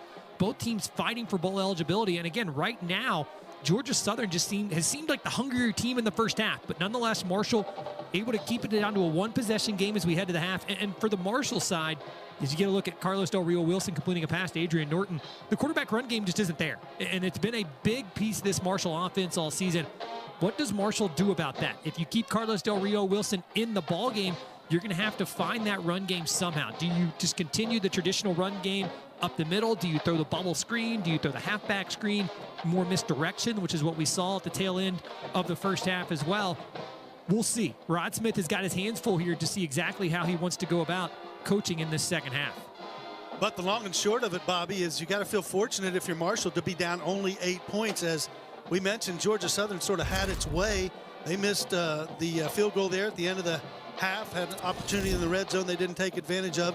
And if you just look at the stats, you see where the Eagles, nearly 300 yards of total offense, doubling up Marshall in first downs and the time of possession. So the half belonged to them, but this is still very much a ball game. Yeah, Marshall with 2 different 3-and-outs in that first half. Her defense was on the field quite a bit in that first half of play. And if you're Marshall, you want to see your team come out to begin this second half. You want to see another defensive stand. It is a really mighty task for this Marshall team against the Georgia Southern team that really kind of looks like the team I think that everybody expected to see all season. Now we have to see what is Marshall going to do to begin this second half. Thundering Herd coming out of the locker room.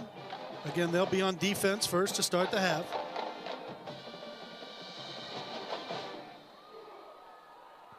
Let's go down to Ben Westfall, who's got Coach Gibson. Coach, offensively, nothing really working so far. You got those 2 field goals, but 42 yards rushing. Just what you would like to see change here in the second half. Yeah, we got to be able to run the ball a little bit, keep them off. We're doing a nice job of throwing the ball. We'll see how it goes start this second half, and if we need to throw it, we'll spread it out and throw a little more. Defensively, gave up those 2 touchdowns in the beginning, but has since settled in. You got the missed field goal at the end. How big is that momentum-wise? Yeah, really big for us. It's a big series right here to start the third quarter, and we got to get a stop, get our offensive ball back. Coach, thank you very much. Best of luck second half. Thank you. Back to you guys. Thank you, Ben. A little windy here as the temperature's dropping a little bit.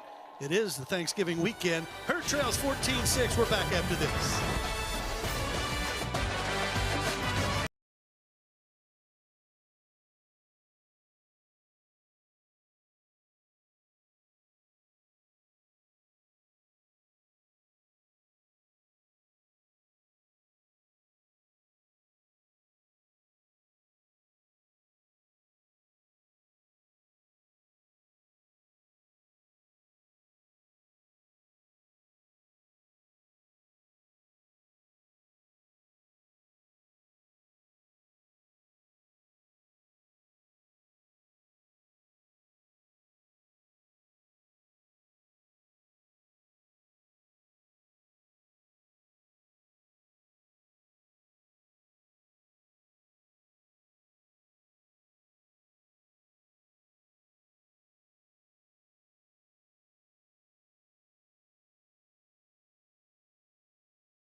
Welcome back, Jones C. Edwards Stadium, Huntington, West Virginia. Keith Morehouse, Bobby Iddings, Ben Westfall with you today. Herd getting ready to kick it off to Georgia Southern. Eagles lead at 14-6. Peyton Plott back to receive the kick at his own goal line. See if Peyton Plott even has an opportunity, as Lorcan Quinn and touchbacks have gone hand in hand this season. This one he can bring out. He does from just inside his own end zone. Plott spins around at the 24-yard line, brought down there. Good coverage on special teams. So the Eagles take back over on offense. Ball's out. And the ball is out. Or at least Marshall pointing that way.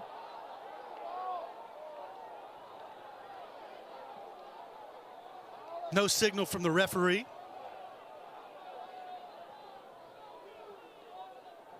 The returner was down by rule, first down. So the ball may have been out, but immaterial.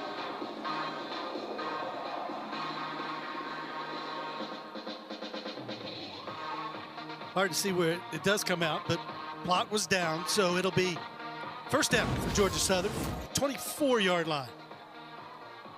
Pretty critical drive. We keep saying that, Bobby, but these are, you know, when you're Marshall and you're trying to get something going offensively, but you've been able to kind of stem the tide and keep them at 14. We'll see what happens here, but the plot thickens, if you will. Yeah, it's a day where you have to create your own atmosphere just with not a sizable crowd on hand. Marshall's going to have to create its own momentum, or continue to right now. Teo Todd goes in motion. French, though, delivers over the middle, complete to Cam Brown, who in the first half became the single-season yardage record holder all-time in Georgia Southern history, as he now has 66 yards receiving prior to that catch. Ball at the 32, second and 2. Gain of 8 on first down. French again, little screen pass, and he's got room. That's Brown again, close to midfield. Boogie Trotter brings him down, but they're going to ride Brown as long as they can. Taylor Bradshaw, great job on the block on the outside that time to spring Brown, and without that block, Marshall probably cuts him down in the backfield, but Bradshaw just getting in the way of the Marshall defender. Javay Gilmore fakes the blitz. Now they hand it off inside. And that's Todd. He's got good yardage down to the 40-yard line, close to first down yardage. He gets 9. It's a great draw timing. Eagles have come out with a nice pace here in the second half on offense. Cam Smith made the stop. There's Todd with it again over the right side rather. Javale Gilmore stops him, but he gets first down yardage inside the Marshall 40. Yeah, I think if you're Marshall right now, and the linebackers was something Tony Gibson talked to us a lot about. He needs his linebackers to be in the right position. You've got to have someone just step up into a hole and commit to a process here. The play action is keeping Marshall off balance. At some point, you just got to really attack a gap and go after the quarterback. Credit to that Georgia Southern offensive line. We haven't talked about it, but they've done a nice job today, keeping French clean until here, as I mentioned it. And he's flushed out of the pocket before Javay Gilmore brings him down. Yeah, it's a banged-up offensive line, some reserves in there, some guys that Georgia Southern didn't start the season with on that offensive line. But nonetheless, it's an offensive line that has done a really good job. Marshall, one of the teams averaging about 2.5 sacks per game. Herd without a tackle for loss today. Number 74 on that line, Pishon Wembley, in his 50th career start, and those are consecutive starts. So he's been a mainstay on the offensive line for the Eagles. A gain of 3 on first down, 2nd and 7 for Georgia Southern. French now, quick throw. That's Sanders. He's got company over there down to the 28-yard line. Jeter over there and Sweeting on the coverage. Marcus Sanders with the reception of the French pass down to the 29. It is Josh Pierre Lewis on the stop there as well. 6 of 10 on third down. They've got 3rd and a long yard. They've got to get to the Marshall 28-yard line.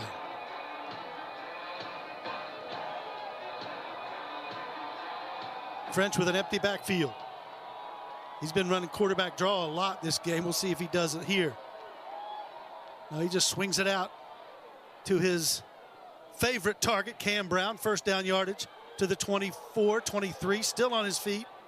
inside the 20 as he did not give up. That's just pure will, and that shows you exactly the mindset right now of this Georgia Southern team. They're just bullying this Marshall defense, for lack of a better term. He catches that at the 30, gets hit at the 25, and he gets all the way down to the 19. He gets 6 more yards after that. They're just bullying this Marshall defensive front right now. Another first down for the Eagles now from the 19-yard line. French looks over the middle to the side instead and gets down to the 10-yard line. So their offense just humming right now out of the break. That's Taylor Bradshaw on the catch. At some point, Weston Bryan's going to end up running the football, but right now, Georgia Southern just operating at such a high clip offensively. Ball on the 10, 2nd and 1. Get the 9 yards on first down, so 2nd and 1 for the Herd, for the Eagles. Herd just trying to get a stop here. Georgia Southern on top, 14-6. Baker with it. This time the Herd has him read, and he loses a couple of yards. Yeah, just a little bit of penetration by that Marshall defensive line on that left side. The Herd finally gets some people to really bottle up that running attack and slows it down. Sid Kaba was there. Naquan Crowder was in there among the Herd bodies. Sets up 3rd and 4. He loses a couple of yards.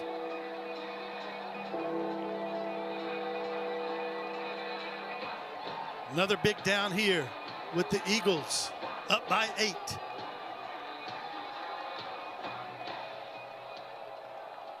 Baker, the tailback, alongside French.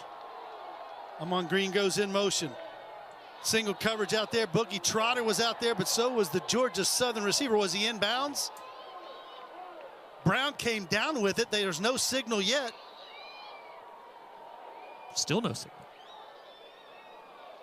Brown thinks he caught it. Well, they're moving down there as if it's a touchdown, and he's celebrating. Pass complete to Camden Brown. Did not see a single official with the arms up, but that's a touchdown.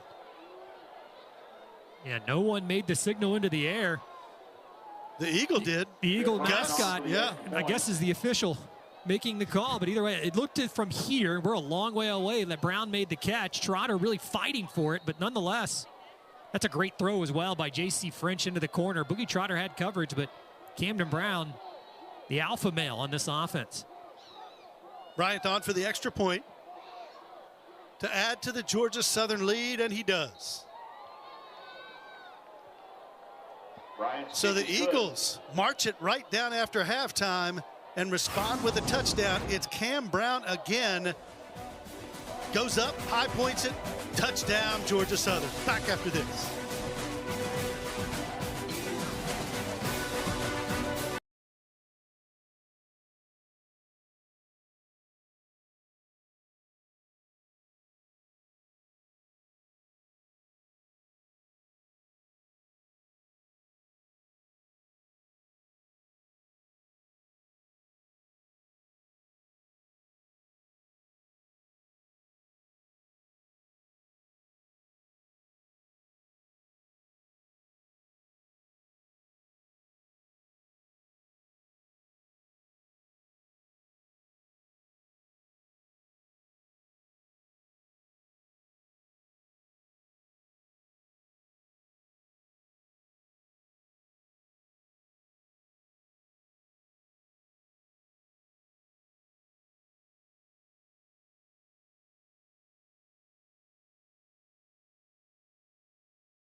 Back in Huntington, West Virginia, Georgia Southern had just marched it down the field. 21-6 now they lead it over the Thundering Herd. Evan Scruggs kicking off for Georgia Southern.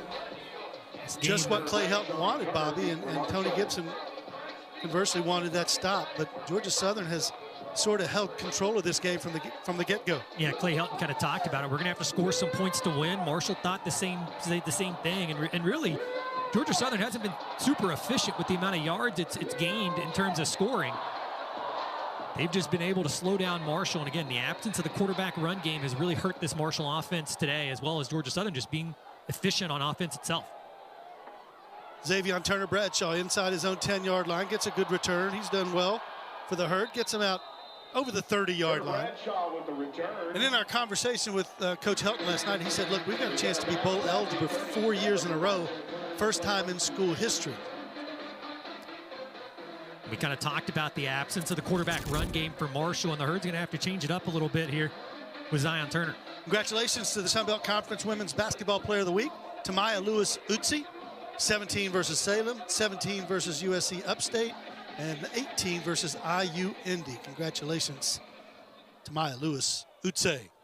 So Zion Turner now will operate the offense, and it's not going well so far. That is Michael Allen stopped for a loss of 2 yards.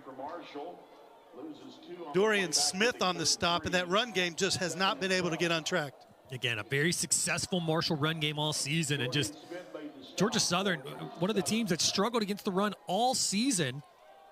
Just the Eagles slowing Marshall down every step of the way. Turner wants to throw on second down. Gets it out to his tight end. That's Toby Payne, his first catch of the afternoon. Still sets up 3rd and 9 for the Herd. And again, I think what you're going to see is you're going to see Georgia Southern really heating up Zion Turner in the backfield. They're going to make him make his reads and get the ball out quickly. And Marshall's going to have to throw some screens. And right now, set up with trips to the near side. That's what Marshall usually likes to throw, that bubble screen. Turner with plenty of time now. Over the middle, he finds his receiver who initially had it, D.D. Tamaraz, but he fumbled the football. It'll be ruled a no catch. 4th down. That was actually a great job that time by Turner, kind of sitting back in the pocket, completing it across the middle to Tamaraz, but an even better play by the defensive back to poke his hand in there and knock it away. It was well delivered by Zion Turner. Here's another look. Nathan Todd on the punt for Marshall. Yeah, just going through the reads. He had a couple players near side. Tamaraz has had a couple drops like that at times this season, but again, it gives you a little bit of confidence in Turner that he's able to deliver if he has to from the pocket. And a nice play by Tracy Hill there to kind of dislodge the ball. Peyton Plott back to receive this kick from Nathan Totten.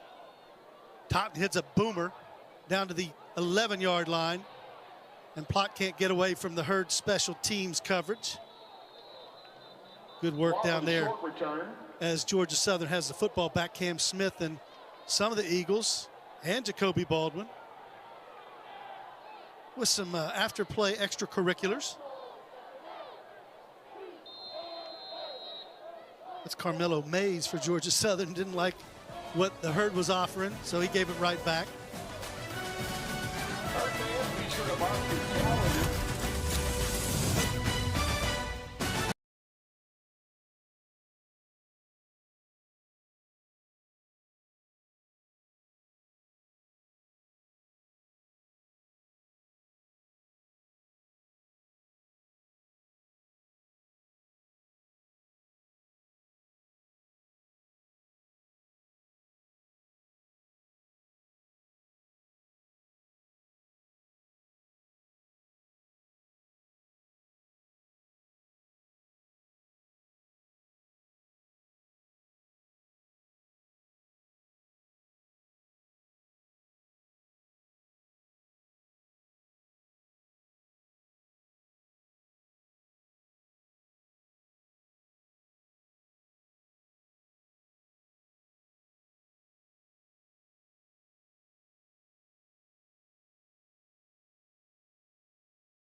in Huntington, West Virginia. Late afternoon, November. Hope you guys had a wonderful Thanksgiving with your family and friends. And now we're capping it off with some football. The Herd has to kick it away, so it'll be Georgia Southern with the football again, hanging on now to a 15-point advantage. At some point, and again, it's 15 points, but this one feels like it's a lot bigger of a margin than 15, just with the way Georgia Southern's moved the football. Yeah, if you can find a spark, if you're Marshall on defense, and create a turnover, get a big stop. I mean, this is far from over, but the trend is that Georgia Southern is sort of playing at the pace they like. Teo Todd, the tailback. J.C. French has had a very efficient day at quarterback. He's going over the top. He's got his man Brown out there again. Brown down to the 44-yard line. And he's been unstoppable and now has become the all-time leader in single-season receiving yards for Georgia Southern. And again, this is what Georgia Southern continues to do. They're attacking any defensive back for Marshall not named Boogie Trotter. They're attacking Marvay Myers, Daryl Sweeting. They're attacking anybody other than number one. It's a lot to ask of your corners to stay with Brown, you know, for the majority of the game on man coverage. But he's explosive, can go up and get it, and French has been able to find him. Keeping it on the ground now. This time the Herd's Jalen Parker is there. Braden Ward. They had that one sniffed out.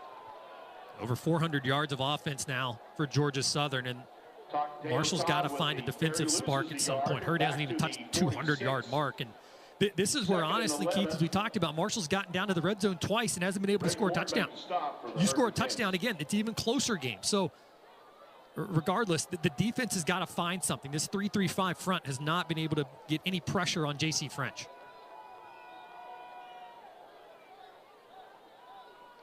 Loss of a couple of yards, so it's second down, 12. French on the run, going to the sideline, and Daquan Smith came over to help. They said if Brown's going to run wild, I got to go over and give my man some help, and that's what Smith did there. Yeah, just the second tackle for loss on first down that time for Marshall. And again, that sets Georgia Southern up behind the sticks. And if you can just get this team out of script, that's what you want to do. This is a huge third down in this one.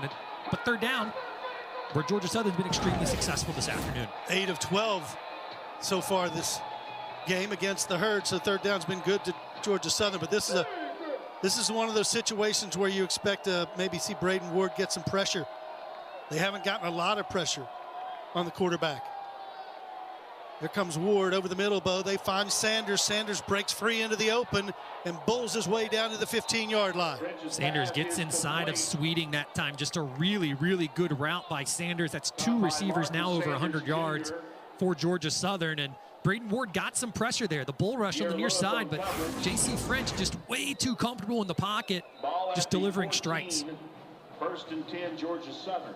Marshall with 27 sacks this year, not a sack today. Neither team has a sack, in fact.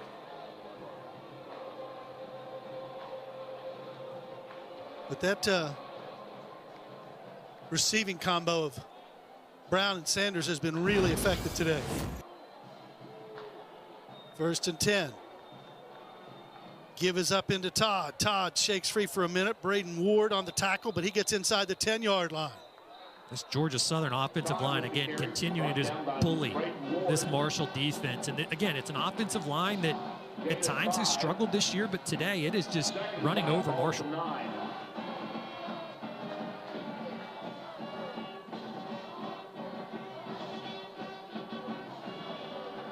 Second down and 5 after the gain on first.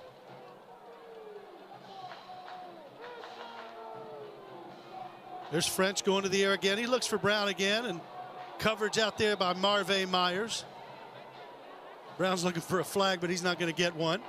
Brown, as well as the Georgia Southern Eagle mascot in the end zone. But Keith, Charlie Haley kind of pointed out, and I noticed it a couple plays ago, that Marshall going a little different. Four down lineman here the last couple plays. Kind of the 4-2-5, the same defensive alignment that Georgia Southern plays. And again, though, Marshall's still not able to get any pressure. It slowed down the running game, but it hasn't slowed down the passing game for the Eagles. Well, Ward is a pass rush specialist. 3rd and 5 now from the 9. Rolling the pocket is French. Going to the corner of the end zone, and that one will draw the flag. Myers has his hands out as if to say, what? And it really was an unnecessary flag. I think if they got at the end, the little tug at the end, I don't think you're going to get that completion either way. Myers is probably able to close quicker, but it's unnecessary from Pass Marvin Myers interference. that time. Defense, number 3. Ball be placed at the 2-yard line. Automatic. First down. It looked like he had good coverage, but if you start pulling there at the end, let's see if we can see it. I'm not sure the ball was really catchable for Brown, but he said that's because he was grabbing me. So it sets up first and goal from the 2 now for Georgia Southern. This would be an important score for the Eagles. Put a little more distance between these two for a Herd offense that has really been unable to function with a lot of efficiency this afternoon. There's Bryan with it. He pulverizes down to the 1-yard line. Herd stops him short of the goal line.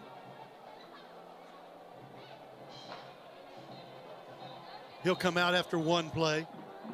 Weston Bryan with the carry takes the ball to the 1. 2nd and goal. French is back in. French 22 of 33, 292 yards and 2 touchdowns.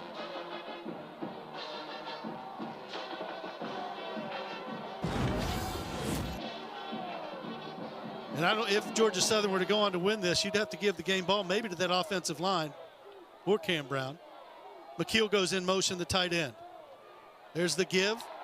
Cam Smith knifes through and stops that one before it gets started. Baker in the backfield for Marshall's defense.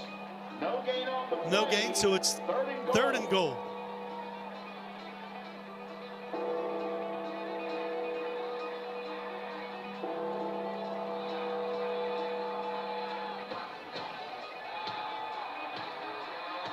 See what the Eagles draw up here. Maybe 2 down territory, Bobby.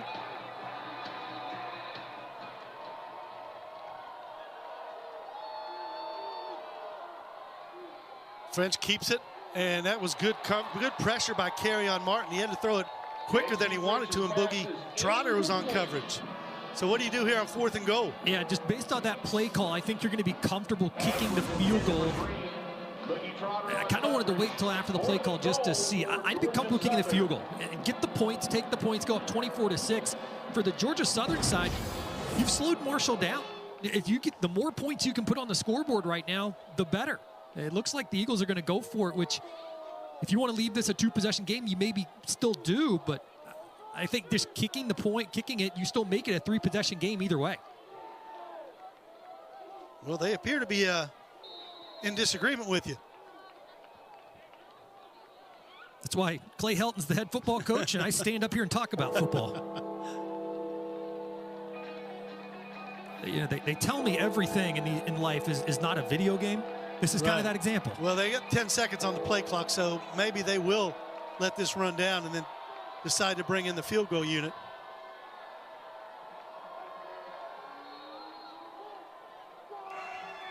Delay a game. Offense. 5-yard penalty. Remains 4th down. So there's an example. We've seen this earlier this season. The short field goal is something we've seen as the Georgia Southern Eagle. Not sure he agrees. That was not in his plans. But we've seen that this time at times this year for Marshall. The short field goal has been something Marshall wasn't able to convert. You think back to that Missouri State game for Marshall. Georgia Southern just wanting to give its kicker a little bit more room. Trip Bryant. Again, it's still a chip shot for Trip Bryant. Just wanting to give him just a little bit of extra room to kind of add to this lead. Yeah, remember last week Marshall had that one blocked against Appalachian State, which was a critical point in the game. So Bryant on for what will be a 24-yard attempt.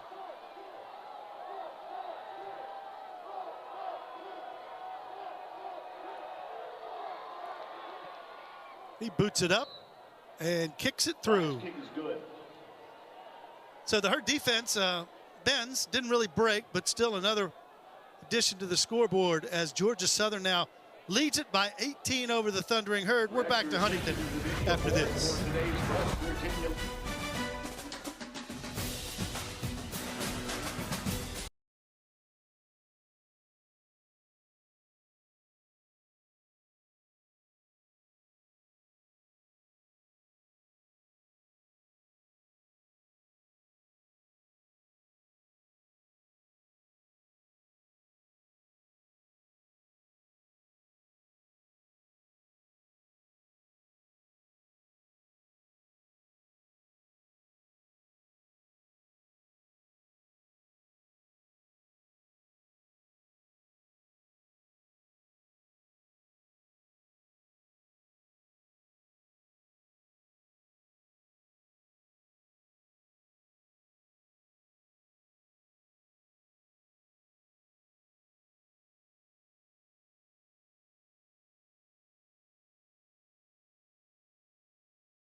Jones C. Edwards Stadium. We've talked about Cam Brown all game, and he's been a factor. And he's put his name into the record books. New single-season receiving yard mark. It was 948. He's gone past the 1,000-yard mark with 1,049 yards. What a player, Camden Brown. And he's shown it here this afternoon. Brown's been the difference maker. He's really kind of torched these Marshall defensive backs all afternoon. Obviously been a key part of the game plan for the Eagles. Short kick that Ben Turner fields, and he gets good yardage. Turner still on his feet out to the 40-yard line. Good return from the Spring Valley product just down the road here from Marshall Stadium. Timberwolf that time setting up Marshall with just 60 yards to get down the field, and it's something Marshall has driven the ball a couple times today, 3 times inside the 30 of Georgia Southern, just has not been able to score a touchdown. It'll be Zion Turner back in as quarterback. We've likely seen him for the second straight series.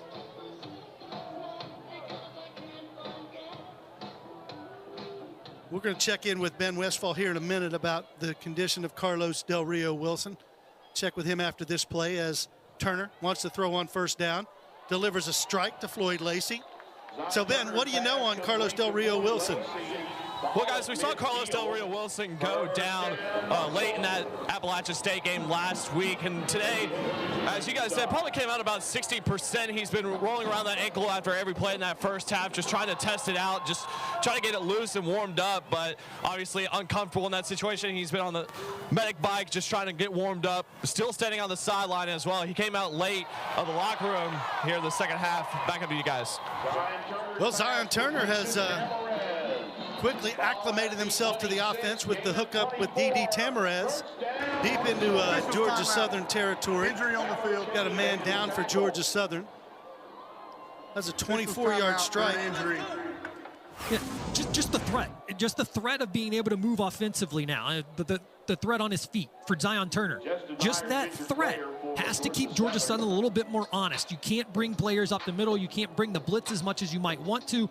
And all of a sudden, that changes everything. Think back to when Marshall played at Louisiana earlier this year, how that game plan entirely changed. So 2 passes and 2 quick completions for Zion Turner as he's got Marshall in Georgia Southern territory. He wants to throw it again. Got his man out there in the flat. That's Antoine Roberts. He gets first down yardage, knocked out of bounds.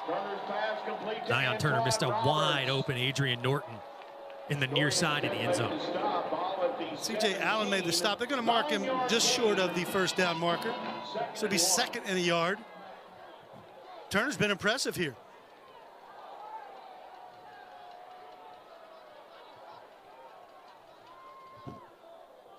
There's Roberts with it, running hard. Antoine Roberts to the end zone. Touchdown from 17 yards. Again, just the threat of the run from your quarterback all of a sudden adds to the elements for this Marshall offense. You take the tight end, Toby Payne, that time. You pulled him from the left to the right. He got a real quick chip block, and that freed Roberts to go right up the middle. Quick drive for the Herd, just 1 minute, 25 seconds off the clock, 4 plays, and there's Roberts banging his way to the end zone.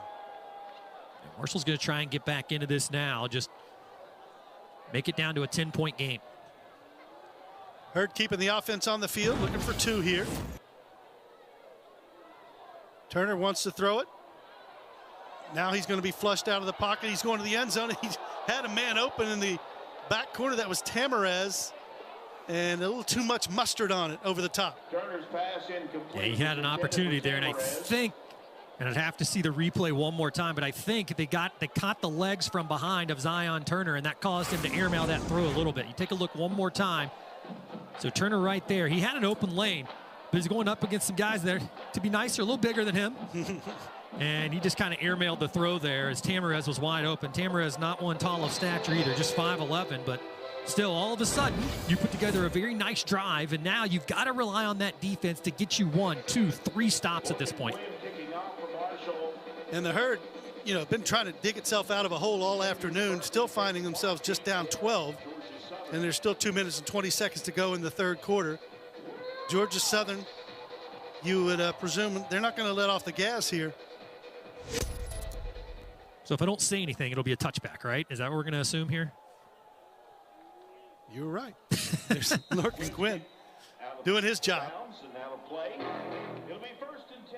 There's some shoving that starts to go on after the play here, after the kickoff, after a couple plays. Something just to keep an eye on. Neither team has been called for anything today, as the Antoine Roberts just kind of walk in. You don't even see a Georgia Southern defender in the area. But just keep an eye. We haven't seen unsportsmanlike conduct, any type of personal foul really called in this one, but you've got to keep the head. You want to say keep a cool head. It's not hard to do on a cool day, but you got to be able to keep your cool at this point to not potentially see a third down or something upset by that. Fourth touchdown of the season for Antoine Roberts as Georgia Southern takes back over. Bryce Baker is the tailback. Bradshaw goes in motion. And this time French is going to keep it. No, it's that little flare out he uses with Marcus Sanders. Very effective play as he runs alongside the line of scrimmage, and then a little bailout over there to Sanders, who finds himself free for about, well, that's a first down, over 10 yards. Yeah, Sanders and Brown have really gotten going the last couple drives, even towards the tail end of that first half as well, Keith. Hurd still looking at that kind of 4 down front now. Hybrid, if you will. French wants to throw again, and Sanders turned the wrong way, or French threw it the wrong way, whichever way you interpret it. 2nd and 10. Sanders is anticipating the double move that time, just ran an out and up, and French was anticipating just the out. You know, Tony Gibson and Shannon Morrison are thinking if they can get a stop here, that changes the game, the momentum in a big way for the Herd if they can get a stop. But Georgia Southern, they've been so good on 3rd down.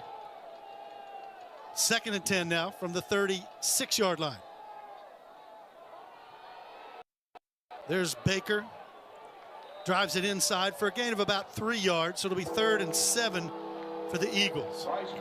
And suddenly that 4-man front for Marshall in this second half that it's implemented. And it's not 3 linemen with a hand in the dirt and kind of a roaming D-end that kind of stands up and hands on the hips.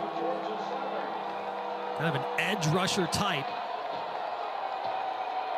It's really slowed down the running game for Southern. Again, neither team with a sack here this afternoon. Smith looks like he may come on a blitz. French brings Bradshaw in motion. French does want to throw. And here comes the pressure. And he gets away. Another one, he escapes. And look at French. Wow, what a run by the quarterback to somehow get out of trouble and complete the first down. Yeah, that's just a great pocket presence from J.C. French. He bounces backwards, gets away from Naquan Crowder was back there, Paul Hudson was there, and then to get away from Cam Smith, who came in like a missile. 1st and 10. And just sets up Georgia Southern with a new set of downs. That's a big first down for Georgia Southern. Yeah, mark this one down. That was a huge play in the game, and so credit French for a little bit of improvisation. Did a nice job, and now they're at the 48-yard line. There's a give inside to Baker. Baker gets to midfield, inside Marshall territory, down to the 47-yard line. Gain of about 4 yards. Carry on Martin on the stop. And Marshall very close to getting the tackle in the backfield, and it's just really impressive what Georgia Southern's been able to do. 2nd and 6. J.C. French working that offense. They don't mind working the clock either. They're going to let this one tick down to the end of the 3rd quarter. As Clay Helton and the Eagles looking to become bowl eligible, as is the Thundering Herd. Into the 3rd quarter.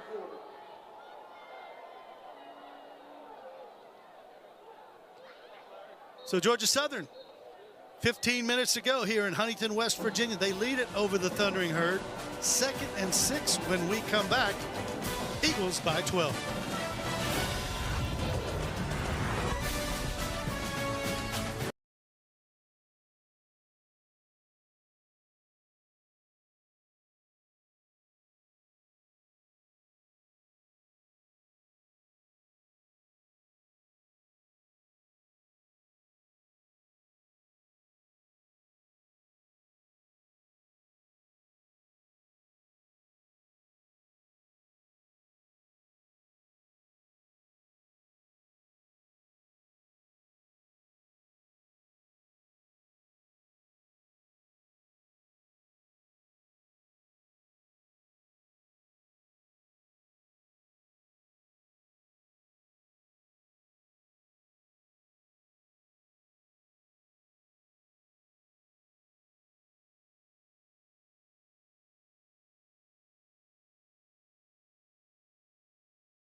They love their football in Statesboro, Georgia. Georgia Southern looking to become bowl eligible.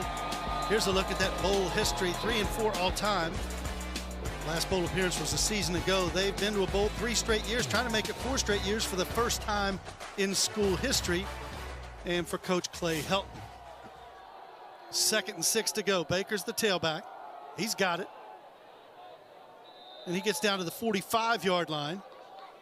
Paul Hudson the third on the stop. He'll set up 3rd down, 3 yards to go. Paul Hudson the third, he's been a playmaker for you defensively all year. You're going to need your defensive playmakers along this defensive front specifically to really step up here. We've talked about it. The linebackers at times have not been in place. The DBs have gotten burned a couple times today, but you're going to need to see that D-line get home and then actually bring down the quarterback. 10 for 15 on 3rd down conversions today are the Eagles. So been very effective. French has done a good job making the right decisions. This time he keeps it himself. And this time he's hit by the aforementioned Paul Hudson III. So, Bobby, you called his number, and he was there on the stop. Yeah, it's Paul Hudson III. Sid Kaba also in there cleaning it up. And this sets up a huge 4th down as well. Boy, this is one you could make an argument either way. Coach Helton looking at that 24-12 lead. However, if they don't get it, puts Marshall in pretty good field position. But at least right now, they're going to look like they're going for it on 4th down. We'll see. Very similar spot in the field where James Madison ran its 4th down conversion as well. 1 of 2 on 4th down today.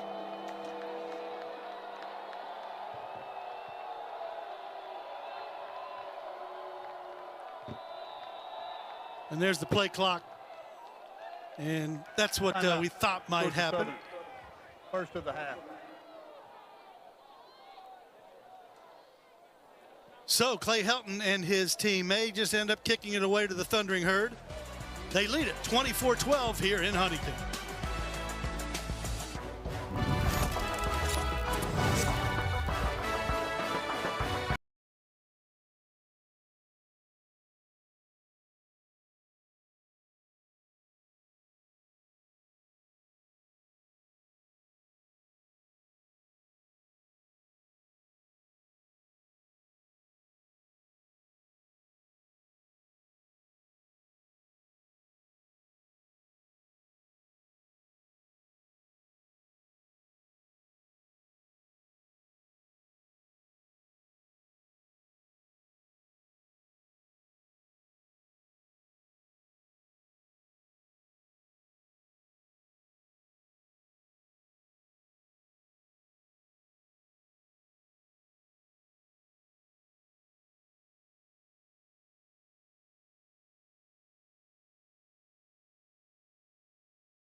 As we mentioned at the top of the broadcast, one of these teams is going bowling, and Marshall, all-time record of 13-6 in bowl games. That's 5th best in FBS in win percentage of teams that played 5 or more. Last in a bowl in 2023, but remember they opted out of that bowl game a season ago because of a number roster problem, and bowl appearances in 7 straight years through 2023. So they know the bowl circuit, and they'd certainly like to get back to it. But now the Wildcat quarterback is in, so perhaps they will not kick it away. And now Brian is their big 6'3", 250-pound quarterback.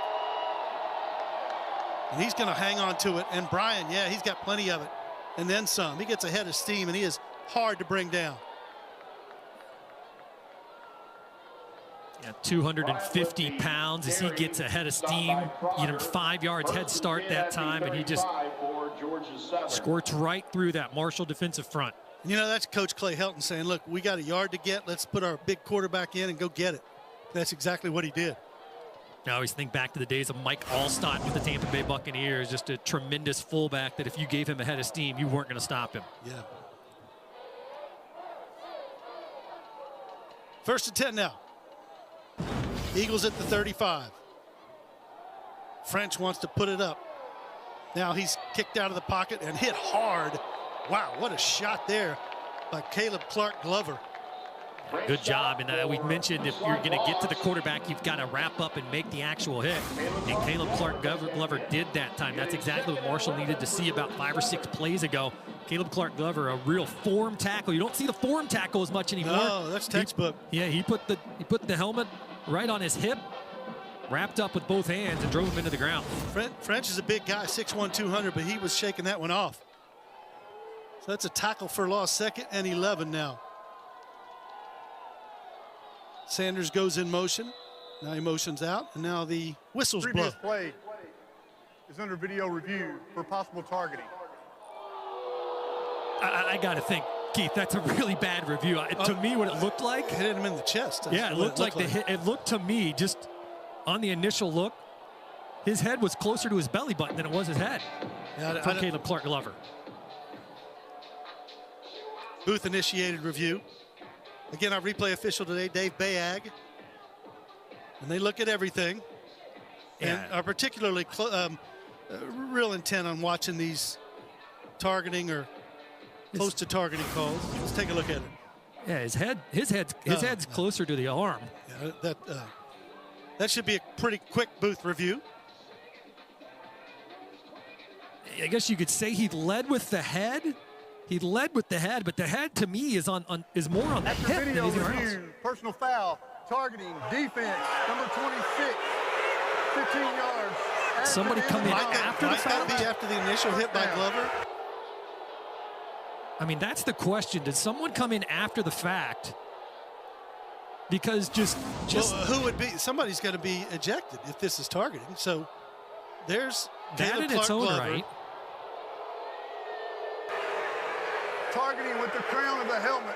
So they're saying he led with the head. So he didn't go helmet to helmet. They're saying he led with the crown of the helmet to make the tackle. And again, to me, it looks like that's more on the hip than anything else. And that's almost a form tackle from Caleb Clark Glover, would be my thought. I don't see it. I don't see it. That looked to be I mean, as you saw his head, it was adjacent to his midsection there at the end of that play. But it's 1st and 10 now from the 21. And there goes Baker over the left side. Baker down close to the 10-yard line. Jalen Parker on the stop. Crowd still a little unsettled after that call. The carry stopped by Jalen Parker. Ball at the 11, 1st and 10. You don't want to keep harping on it, but to look at this again, when Caleb Clark Glover comes in here, he lowers the head, and the helmet, I guess it looks like it maybe hits him right kind of in the I guess by the letter of the right law. breast area is really where it looks like he hits it. Yeah, the letter of the rule, I guess, if you lead with the helmet, but I'm not sure I've ever seen one called that low on the body. So it's still Georgia Southern football, and as Baker pounds down to the 6-yard line. Baker with the carry, gains 4 down. I mean, it is the rule by the fact that if you lead with the crown of your helmet, which you can't do, but it just didn't look to me like he made contact with the body as much as you think back to elementary school when you're taught to tackle. That's how you're taught to tackle. Well, they do, but they teach you to keep your head up too. Well, correct. Right? So, but it's 2nd down now, 6 yards to go. They can get a 1st down without scoring a touchdown to the 1. But this would be a really big score for Georgia Southern if they can punch this one in. Teo Todd is the running back. Bradshaw in motion. Todd gets it, and he's hit immediately. Ball on the ground. It looks like the Herds got it. And that is Marshall football. Jamal Rice comes out of there. And that's the big, potentially momentum-shifting play you need. Now you need your offense to stack on top of that. And really, Weiss may have stripped that away from French at the bottom of the pile. Couldn't tell. Well, he hit him almost initially at the same time the ball carrier got the handoff. And he gets the dog bone.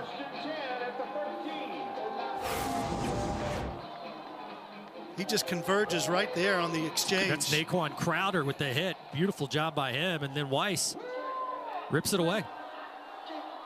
Well, with 10 minutes to go in a two-score game, that's what Marshall needed. And Georgia Southern maybe could have put a cap on this one if they were to go in and score. But right now, Hurd takes back over. Zion Turner is still the quarterback. Turner's had a good start to his second half. 4 for 5. He drops back to throw, dumps it off to Adrian Norton. Norton cuts it back upfield. Norton gets outside, and first down yardage out to the 28-yard line. Fabo Chaney on the stop. Good job by Turner, just going through all the different reads. And all of a sudden, when Georgia Southern's not able to bring as much pressure, he's able to just kind of scan the field easily. Turner again wants to throw it. Zips it out to D.D. Tamarez. That's first down, or close to first down yardage, about 8-yard gain out to the 37. Casey Hell on the stop.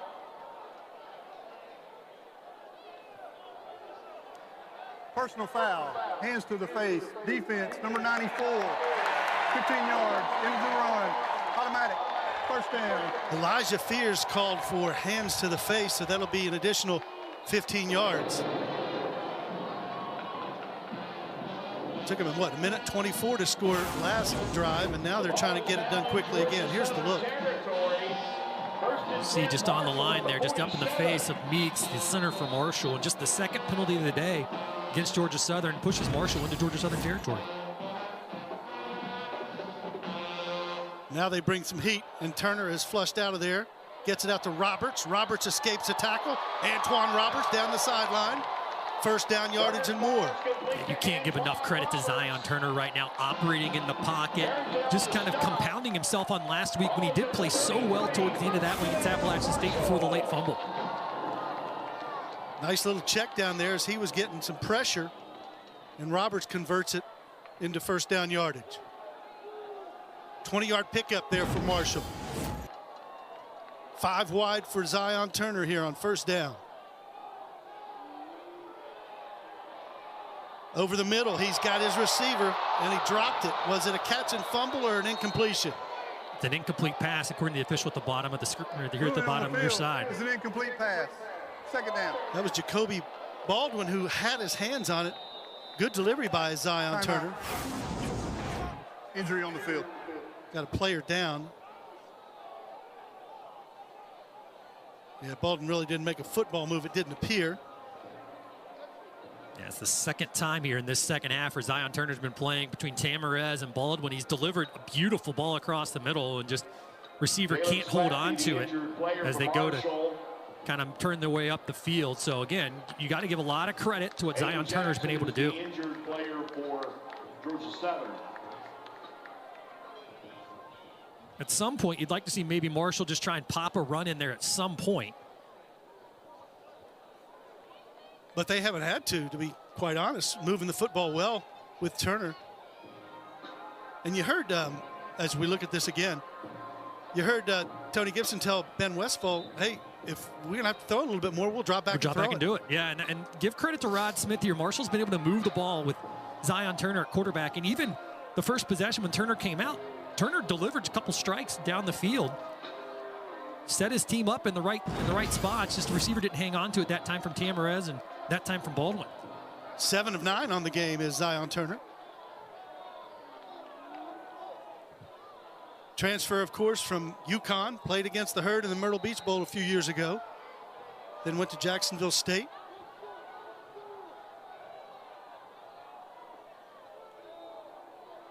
Everything is 4-down territory right now as well, Keith. Just 2-possession game under 9 minutes to play. Yeah, they've got to move with the sense of urgency. They don't have to hurry to the point of hastily going at it. Turner getting some heat, but he delivers to Toby Payne, picks up about 5 or 6 yards. MJ Stroud on the stop. There's kind of an example for you. It's second down and 10. You throw a 4-yard pattern, sure, but now you've got 2 more plays still to get 6 more. It's pretty good luxury to have Toby Payne as a check down receiver.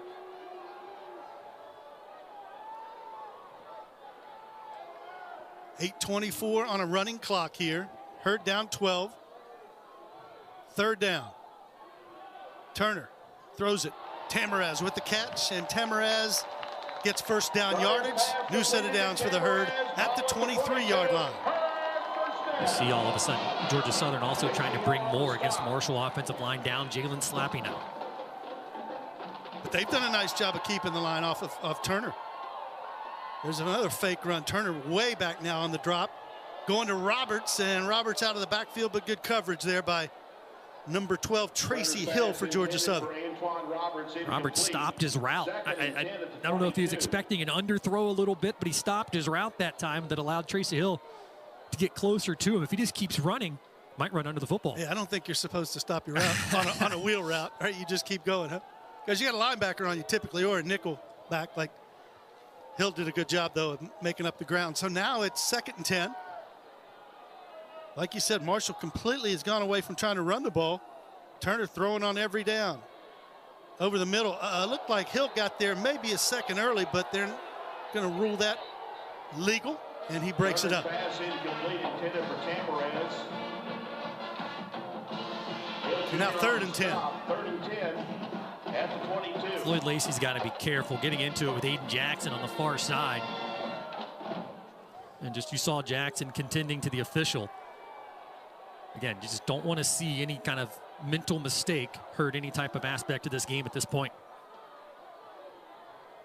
3rd and long for the Herd. Turner to throw. Flushed out initially, and it was caught and then dropped. Antoine Roberts had it in his hands. Pass incomplete intended for Antoine Roberts. Brandon Tyson on coverage. Middle linebacker, leading tackler on this team. Down and 10 at the 22. 4th and 10, there's really not much of a question what you got to do here.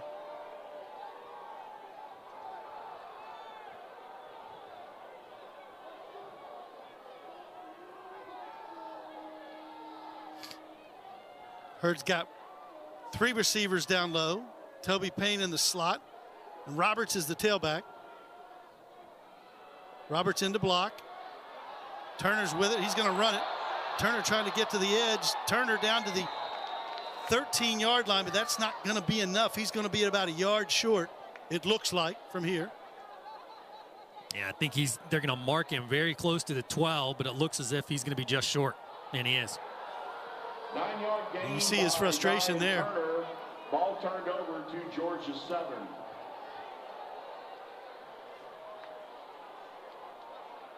He didn't have much of a choice. He got flushed out of the pocket, but here's Turner trying to get that line to gain here, giving up his body, but coming up just a bit short as Georgia Southern turn back to the Herd. Eagles football when we come back.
back in Huntington, West Virginia. Georgia Southern's just stopped the herd on 3rd down, 10 to go. And they take back over the football. And a good job by Zion Turner coming in relief of Carlos Del Rio Wilson in this one. It's not enough right now. The Turner played really well. The Eagles with it at the 10-yard line, or 13-yard line, rather. And they'd like to bleed some clock here, pick up some first downs, and begin the trek back to Statesboro.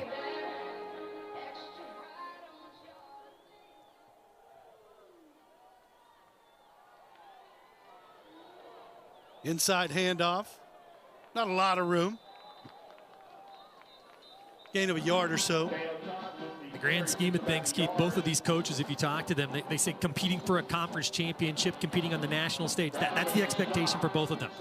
So whichever team doesn't play for a bowl game after today, to them, it's unacceptable. Clay Helton, Tony Gibson, both of them, they are not going to be happy if they come out of here with a loss today. So for either side, depending on what happens in the last 7 minutes of this one side's going to go home disappointed, and you don't want to be the fans of that program.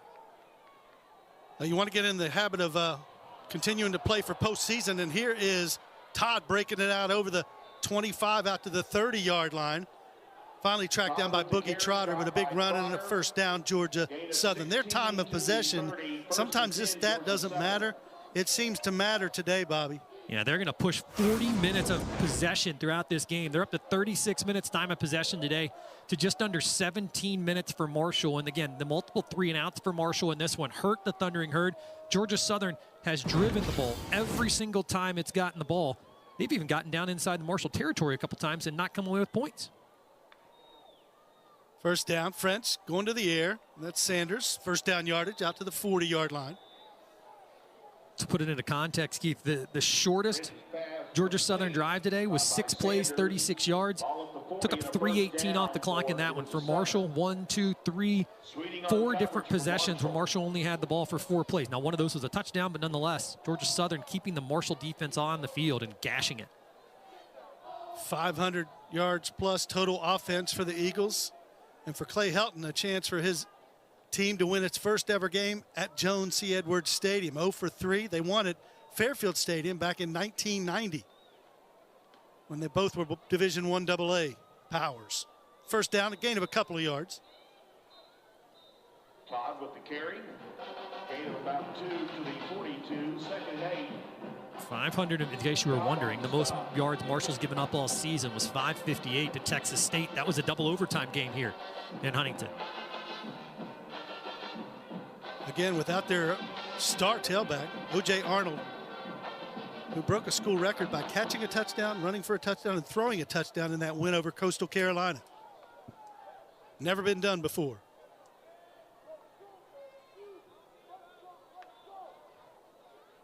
Tony, oh, French is drilled. Is that a pass or is that ball free? Marshall trying to get to it. Did they? Coach Gibson is signaling it's Marshall football. Are they going to say it was deflected, or what are they going to say? Are they going to say it was a backwards pass, forwards pass? I don't think he was in the throwing motion, but we'll see. I mean, either way, I thought it went backwards, Keith. Even if he is in the throwing motion, I thought that would be a fumble. The ruling is a lateral, and the Marshall player recovered the ball out of bounds, will be third down. It's been that kind of day for Marshall, hasn't it? Where they think they've got a break and it just doesn't bounce their way. So the ball definitely was lateral, if anything. And what we can't tell is where it was recovered. Braden Ward hit the quarterback French as he threw. Now I think it's going to be, reviewed.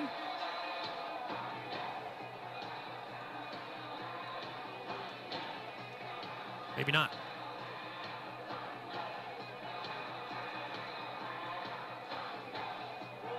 Hard to see from this angle where the Herd player was when he recovered the football, but they say he was out of bounds. We've seen different things reviewed today at times. You just couldn't tell if he recovered it inbounds or not, but they must be very confident. Tony Gibson seemed confident. Must be confident that it doesn't need reviewed. And they just gave Tony Gibson the official play on signal.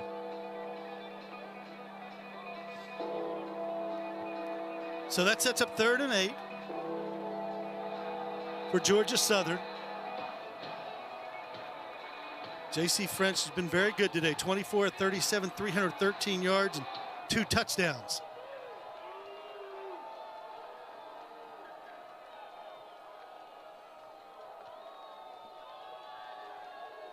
Taking his time here, bleeding some clock before the snap. Still has 8 seconds. Sanders in motion. There's the give to Todd, and Todd is collapsed by the Marshall defense. Jamal Weiss on the stop. Todd is stopped for a loss of 2, 4th and 10 for Georgia Southern. So they'll have to kick it away, and looks like Tony Gibson going to use a timeout here with 4:01 to go. Yeah, Tony Gibson furious with his coaching staff that time. No one called timeout. I think he was expecting special teams coordinator. I think that's who he was talking to, is Jackson White down there. Expecting him to call a timeout. An extra 5, 6, 7 seconds came off the clock beforehand. So 24-12, Herd with it. 4:01 time ticking here in Huntington.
Georgia Southern out front 24-12 here in Huntington. A big week ahead for Marshall Athletics. Marshall women's basketball team goes to Moorhead tomorrow. Women's swim team at the U.S. Open swim meet. It's 6 o'clock on ESPN Plus. Women basketball take on Coppin State. Then Marshall men go to Wilmington, North Carolina. Kent State and Marshall women on December 6th. And then Marshall at Ohio at the Convo, 4 p.m. on December 6th. So the Australian punter back in. We haven't seen a lot of him today. And he kicks it to a waiting Floyd Lacey. Lacey going to take it. Get to the sideline, knocked out of bounds. So time is of the essence for the Herd. 3:55 to go here, and they need 2 scores. 2 touchdowns, I should say.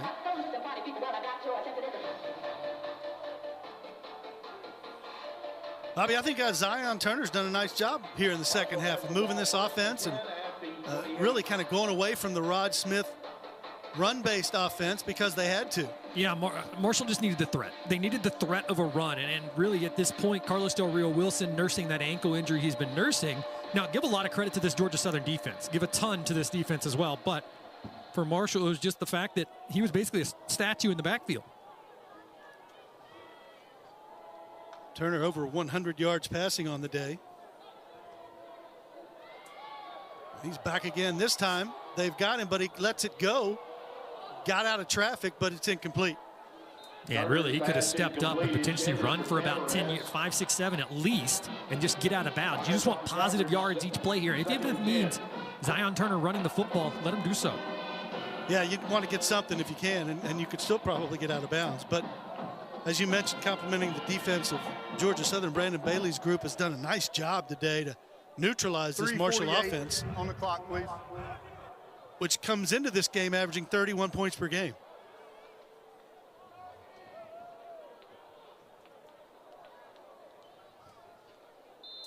Second and 10, 3:48 to go.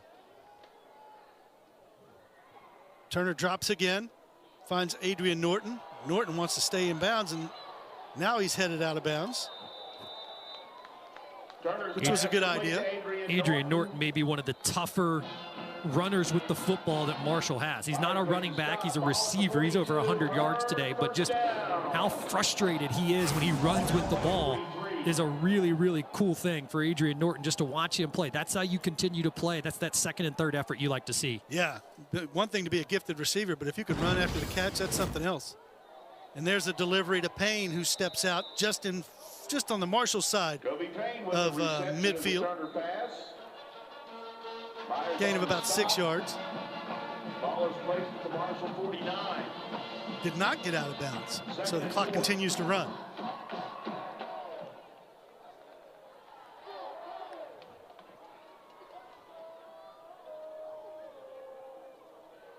They roll the pocket this time. Turner looks, finds his receiver. He's slung down there at the 41-yard line. You got to go quick if you're Marshall right now. Rolling the pocket's great, but then it takes a little bit longer for your quarterback to get back there behind your center. Well, and you got to tell your guys to get out of bounds, too.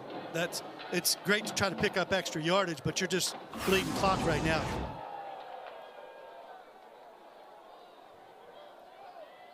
You continue to bleed clock right now. You've probably bled about 20 seconds off the play clock, or off the game clock, excuse me. Turner now going deep, and he's got Norton. Norton to the end zone. Touchdown, Thundering Herd.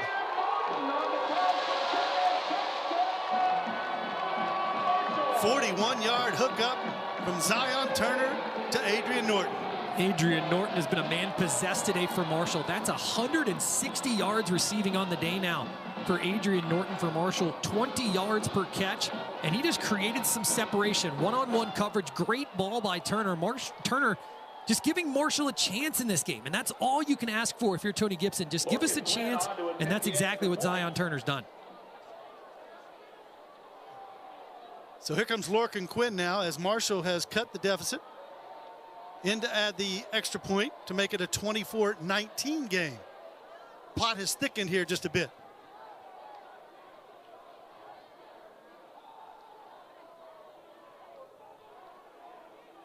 Quinn kicks it up and through.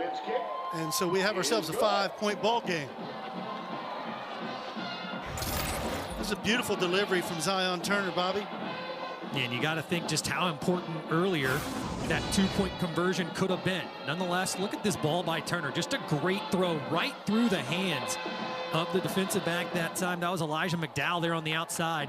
Just drops right into Turner. And again, a huge day for Adrian Norton, on the catch. Norton 160 yards receiving. And there's a chance now. And at this point, given the 2-minute timeout you have now in football, you don't have to do the onside kick here with 2 timeouts left. The only question is, can you slow down the Georgia Southern offense? Can you get a stop? If they get a first down, it's going to make it especially difficult to stop the clock. But Tony Gibson and his team at least have a chance here with 2:26 to go.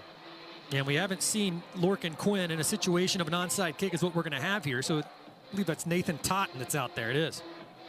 So if Totten's out there, they are going to onside kick it. Yep. Yeah, the hands team for Marshall's out there.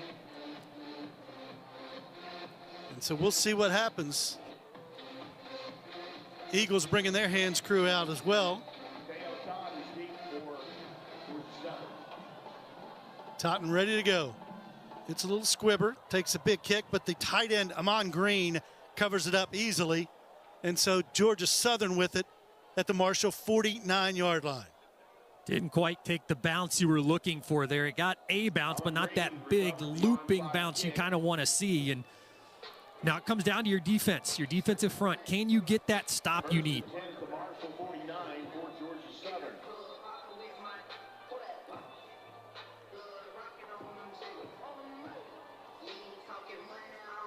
So here we go. 2:25 to go. Georgia Southern with the football. J.C. French back out on the field. He seemingly has answered every call this afternoon from the quarterback position and this offense. Let's see if the Herd defense has an answer. And there's a give to Baker. Gets about 1.5 yards. Naquan Crowder on the stop. Tony Gibson calls a timeout. He's going to call the timeouts here and try and save all the time that he can going down to that 2-minute timeout in this game.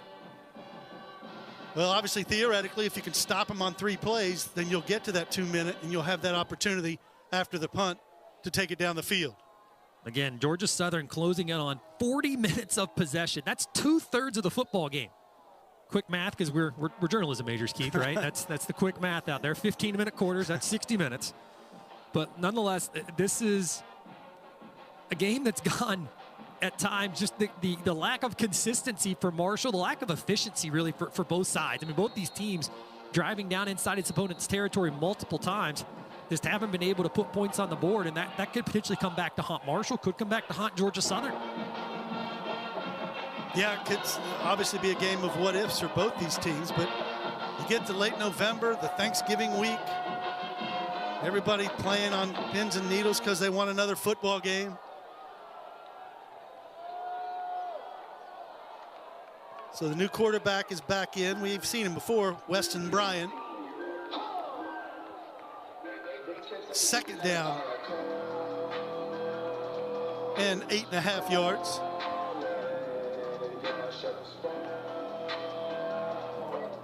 Thing about Bryan as a quarterback, you think he's a runner and he's going to, do the wildcat, but he can throw it. He's proven that today. Yeah, we've seen it today. 2 for 2 for 42 yards and a touchdown. You just got to really stay disciplined in your assignments.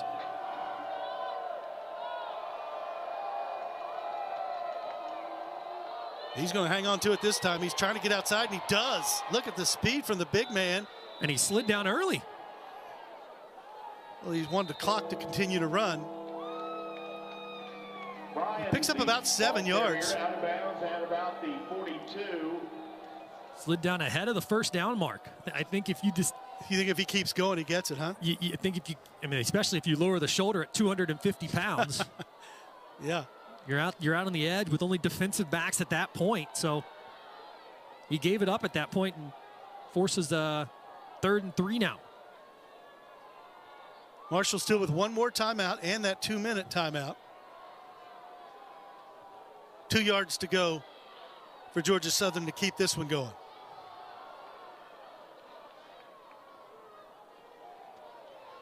It's going to be real interesting to see what Georgia Southern dials up here. I'd almost do that exact same play for Bryan, just run it to the opposite side. Let the 250-pounder get some momentum, get him going downhill. Challenge somebody for Marshall to come up and make a tackle. You would say stick a helmet in the chest, but that's not allowed. So the Herd's used its complement of timeouts. 3rd down. Clay Helton looking to take his team into bowl eligibility territory, and he's an engaging guy. Had a good time talking with him last night about his son being the backup here through his first touchdown pass last week. First touchdown pass at Georgia Southern in that loss to ODU, and how much of a thrill that was for both of them. 3rd and 2 now. And there he is again. He gets hit, but he, like you say, he just keeps churning, and he looks like he's picked up the first down. Yeah, Boogie Trotter got in there and stuck him in the backfield, and just, again, 250 pounds versus 170 for Bryan versus 170. Yeah. And the 80-pound difference won out that time for the Eagles. So Bryan comes in and does his job, and you can see he's all fired up as Georgia Southern on the cusp of putting the finishing touches on a win in Huntington. We're back after this.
Final 2 minutes to go here in Huntington. Georgia Southern leads at 24-19. The 2025 Credit Union 1 Sun Belt Conference Football Championship, presented by Visit Pensacola, will be held at Bridgeforth Stadium on the campus of James Madison.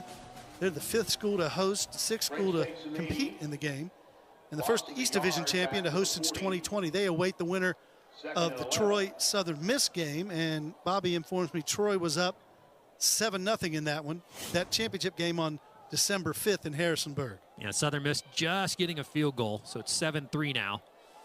5:42 to go till half there. Is here. Marshall, obviously the defending champions of the Sun Belt last year, heard not going to be able to defend its crown. I think probably more disappointingly if you're Tony Gibson, Marshall 1-4 down the stretch after getting to that 4-3 above 500 mark back on the 18th of October, and really everything seemed to change whenever the 5-turnover game against Coastal Carolina seems to change everything for Marshall. Yeah, it did. They had momentum, and Clay Helton said his team had momentum after those 2 wins. Momentum's a funny thing in college football, especially now with the portal and NIL. And while we have a moment, since this is our last ESPN Plus broadcast of the season, I want to thank our entire crew, Stephen Lucas, our producer, Bryce Lusher, our director, Ryan Vance, Caden Nichols, Emma Gallus, Braden Gross, Jake Maui, Gabriela Sevilla, Tatum McKenna. Of course, our spotter, Charlie Haley's done a great job all year. Don't forget the rest. Caleb Jones, Stephen Jones, Nicholas Collier, James Collier, Sebastian Morris, Brennan Lusher, Jared Harrell, Chris Adkins, John Bogus, Shane Lawrence, and Lauren Bentley. Thank you for all your work you do every week to make these broadcasts go out over the air. Yeah, our entire crew, I mean, look, they're here. We get here early. We don't get here as early as they do. They get here real early. We don't get here as early as they do. They're the ones behind the scenes. You don't see what they do. We just stand here and talk for a couple hours, but they're here getting everything set, troubleshooting throughout the entire broadcast. So a lot of kudos goes to those guys. Yeah, Ryan Vance is up here nonstop making sure everything goes off swimmingly. And that'll be one more knee I think they'll have to take, as Georgia Southern is going to be bowl eligible, and Marshall going to finish the season losing 4 of its last 5. Like you mentioned, it was, you know, and got to give credit to Coach Gibson. A lot of people didn't think they'd do that. Picked 6th in the preseason poll, 70+ new players. It was you know, a different kind of situation to come into. Yeah, and obviously for Tony Gibson, and I mentioned this earlier, but he even said it. He said, look, to not go to a bowl game, that's unacceptable for me. He said to not compete for a championship, it's unacceptable. He said we beat ourselves in that Missouri State game, in that Coastal Carolina game, arguably. We beat ourselves against Louisiana. We beat ourselves against multiple opponents throughout the season, Appalachian State. So there were opportunities for this Marshall team to have a lot better record than it did, just didn't capitalize on those opportunities. We have 6 points to separate you from 3 wins versus 3 losses. And add today, 11. Yeah, and just, you know, it takes a while for new players to gel and to learn how to win. And that's something that Tony Gibson will stress as he heads into his next season.